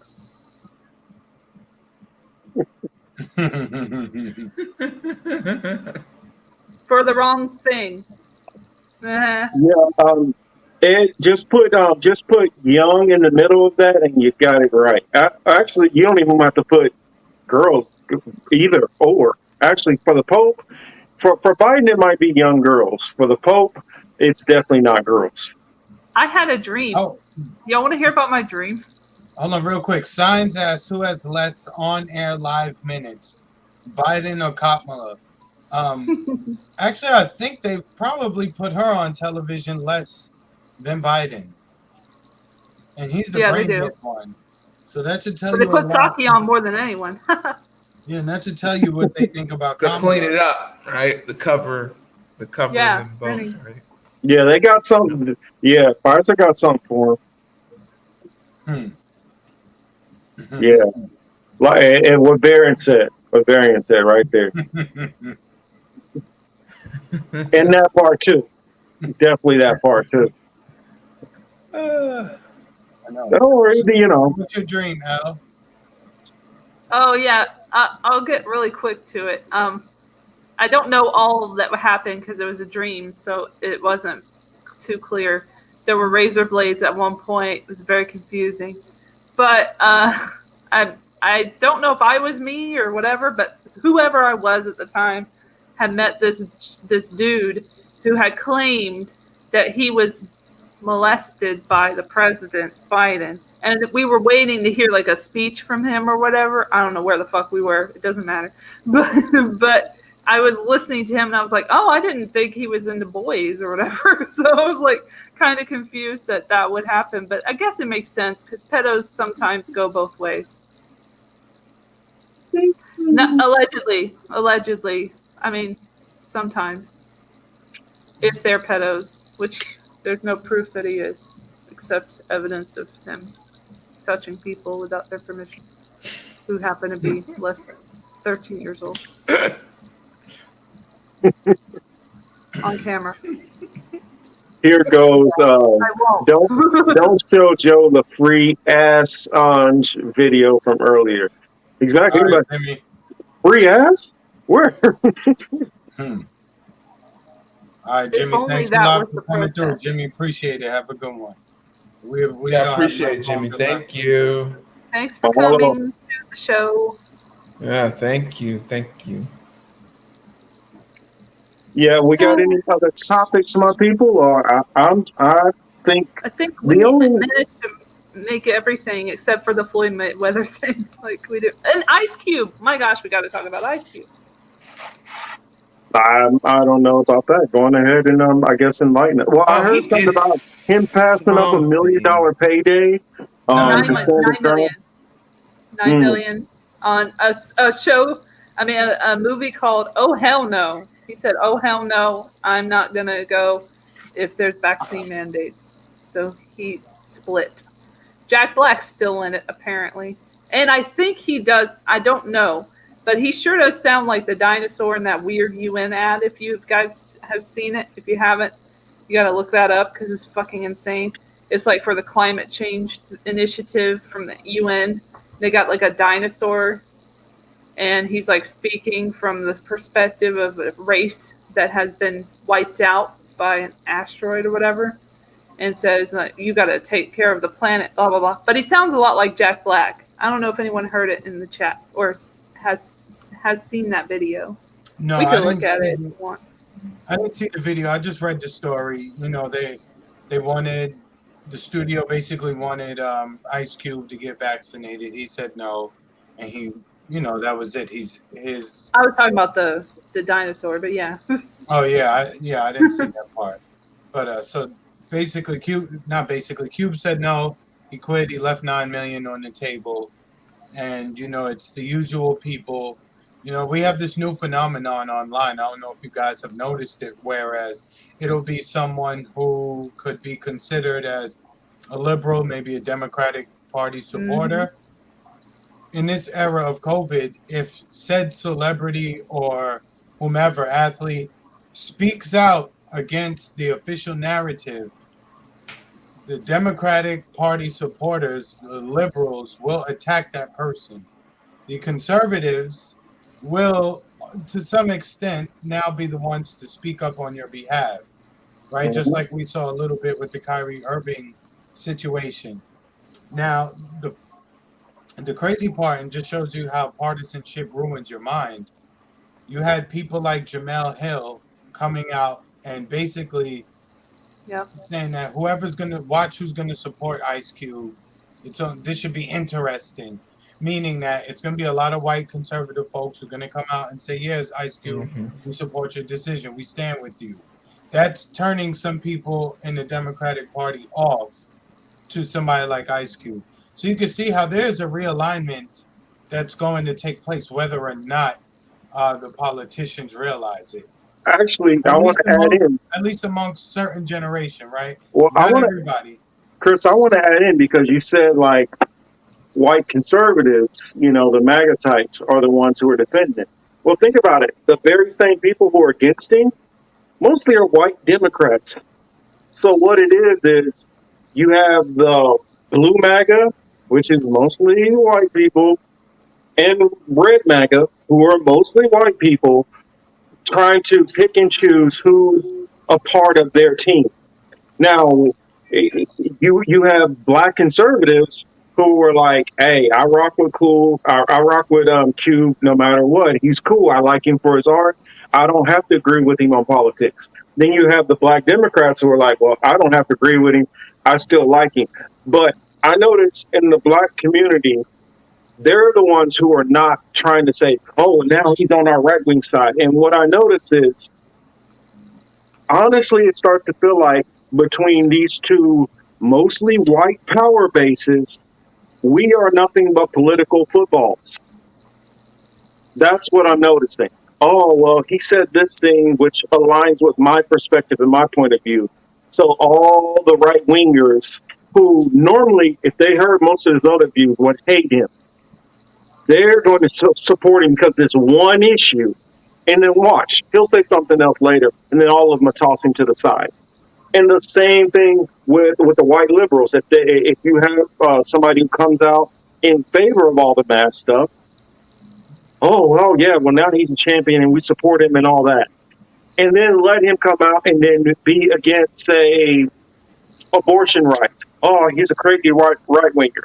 And what I'm noticing is between the mostly white establishment political minded people, whichever point of view we fall on, we just become political footballs, no matter what it is. I can sit there and say, well, I support all of these so-called leftist things, but I say I'm against mandates, and all of a sudden I'm a right winger. Mm-hmm. Correct. That's what it is now. So L, what is this? So L, go ahead, back to your dinosaur. Introduce this video. So this is a video from the wonderful UN that shows a dinosaur threatening us about climate change, how it's going to kill everybody, basically. That's the intro. All right, I'm just waiting for it to start. It's buffering, as you can see.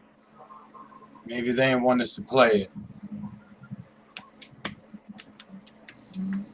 Even though it's on Twitter. I know, right? And they're like promoting the shit out of this with the dinosaur thing. Yeah, I guess they got a lot of flack for it, so they probably don't want to play it. Or maybe a lot of people are watching it. I don't know. It has a lot of views. I don't watch a lot of commercials. Well, the reason I have a lot of views is because it's probably put in as a commercial before you watch something else. And so people are forced to watch it, at least for it to come on. And you don't even have to watch the full commercial. If you watch like the first couple of seconds of it. Listen up, people. You're headed for a climate disaster. And yet every year, governments spend hundreds of billions public funds on fossil fuel subsidies. Imagine if we had spent hundreds of billions per year subsidizing giant meteors. That's what you're doing right now. Around the world, people are living in poverty. Don't you think helping them would make more sense than, I don't know, paying for the demise of your entire species? You've got a huge opportunity right now as you rebuild your economies and bounce back from this pandemic. So here's my wild idea. Don't choose extinction. Save your species before it's too late. It's time for you humans to stop making excuses and start making changes. Thank you. See, you know how we see things that we say they track together. A couple months ago, we shared that video from Project Veritas with the CNN producer, who said we're going straight from COVID to climate change.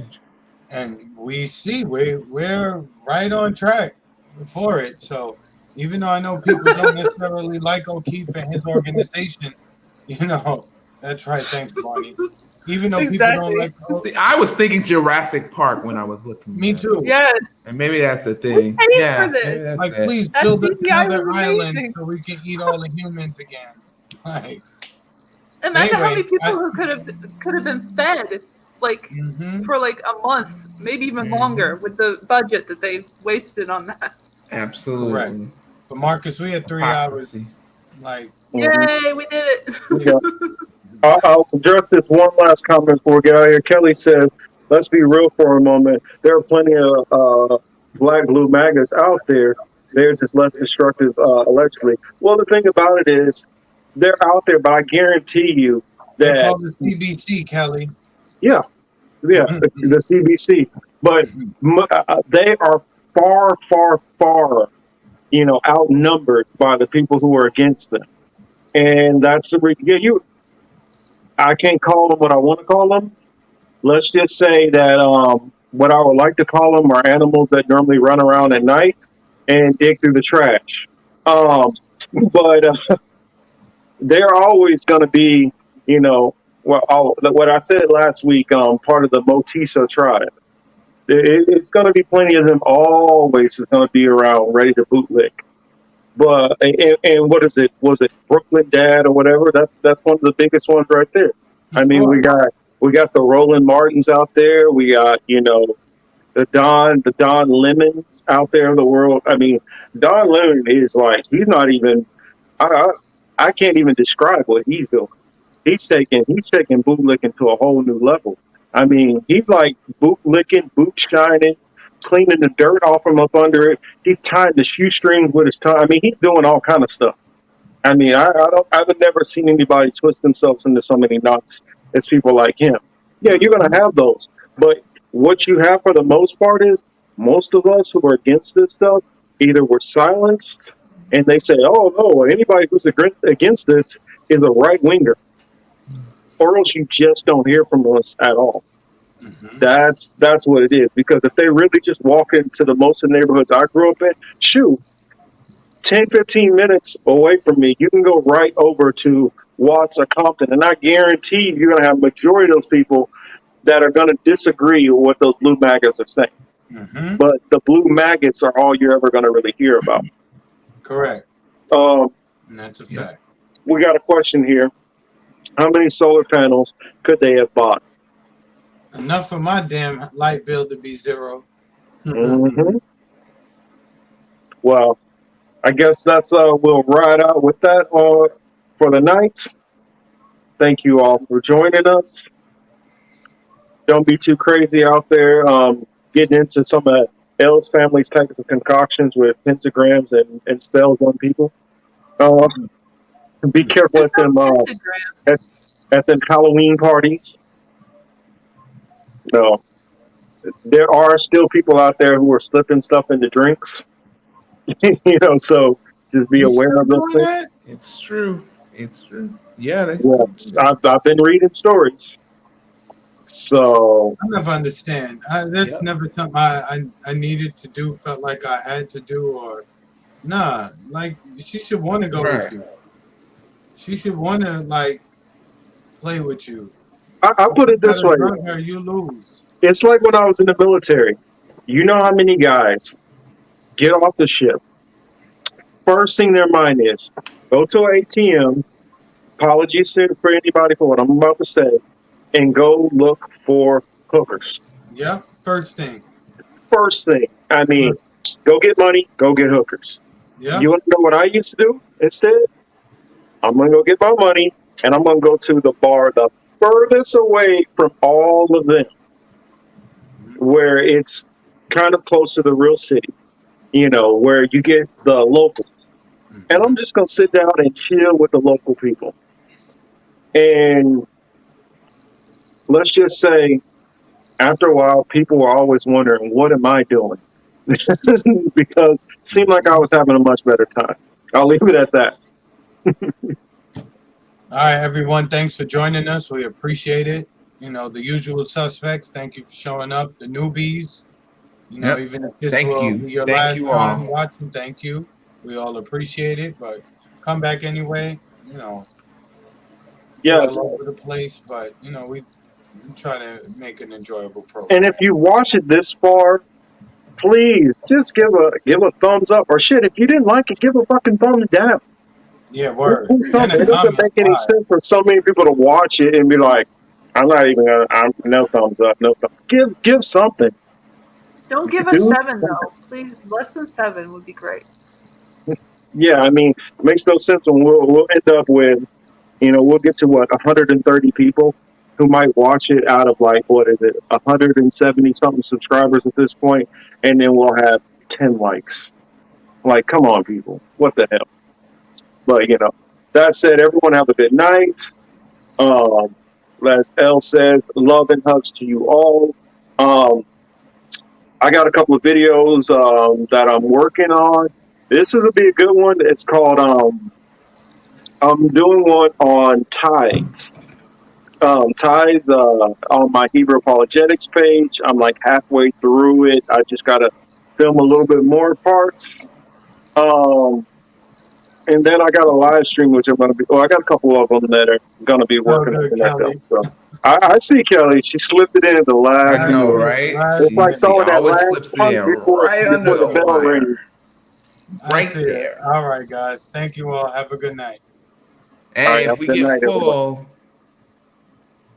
complain to YouTube because they're bastards. Exactly.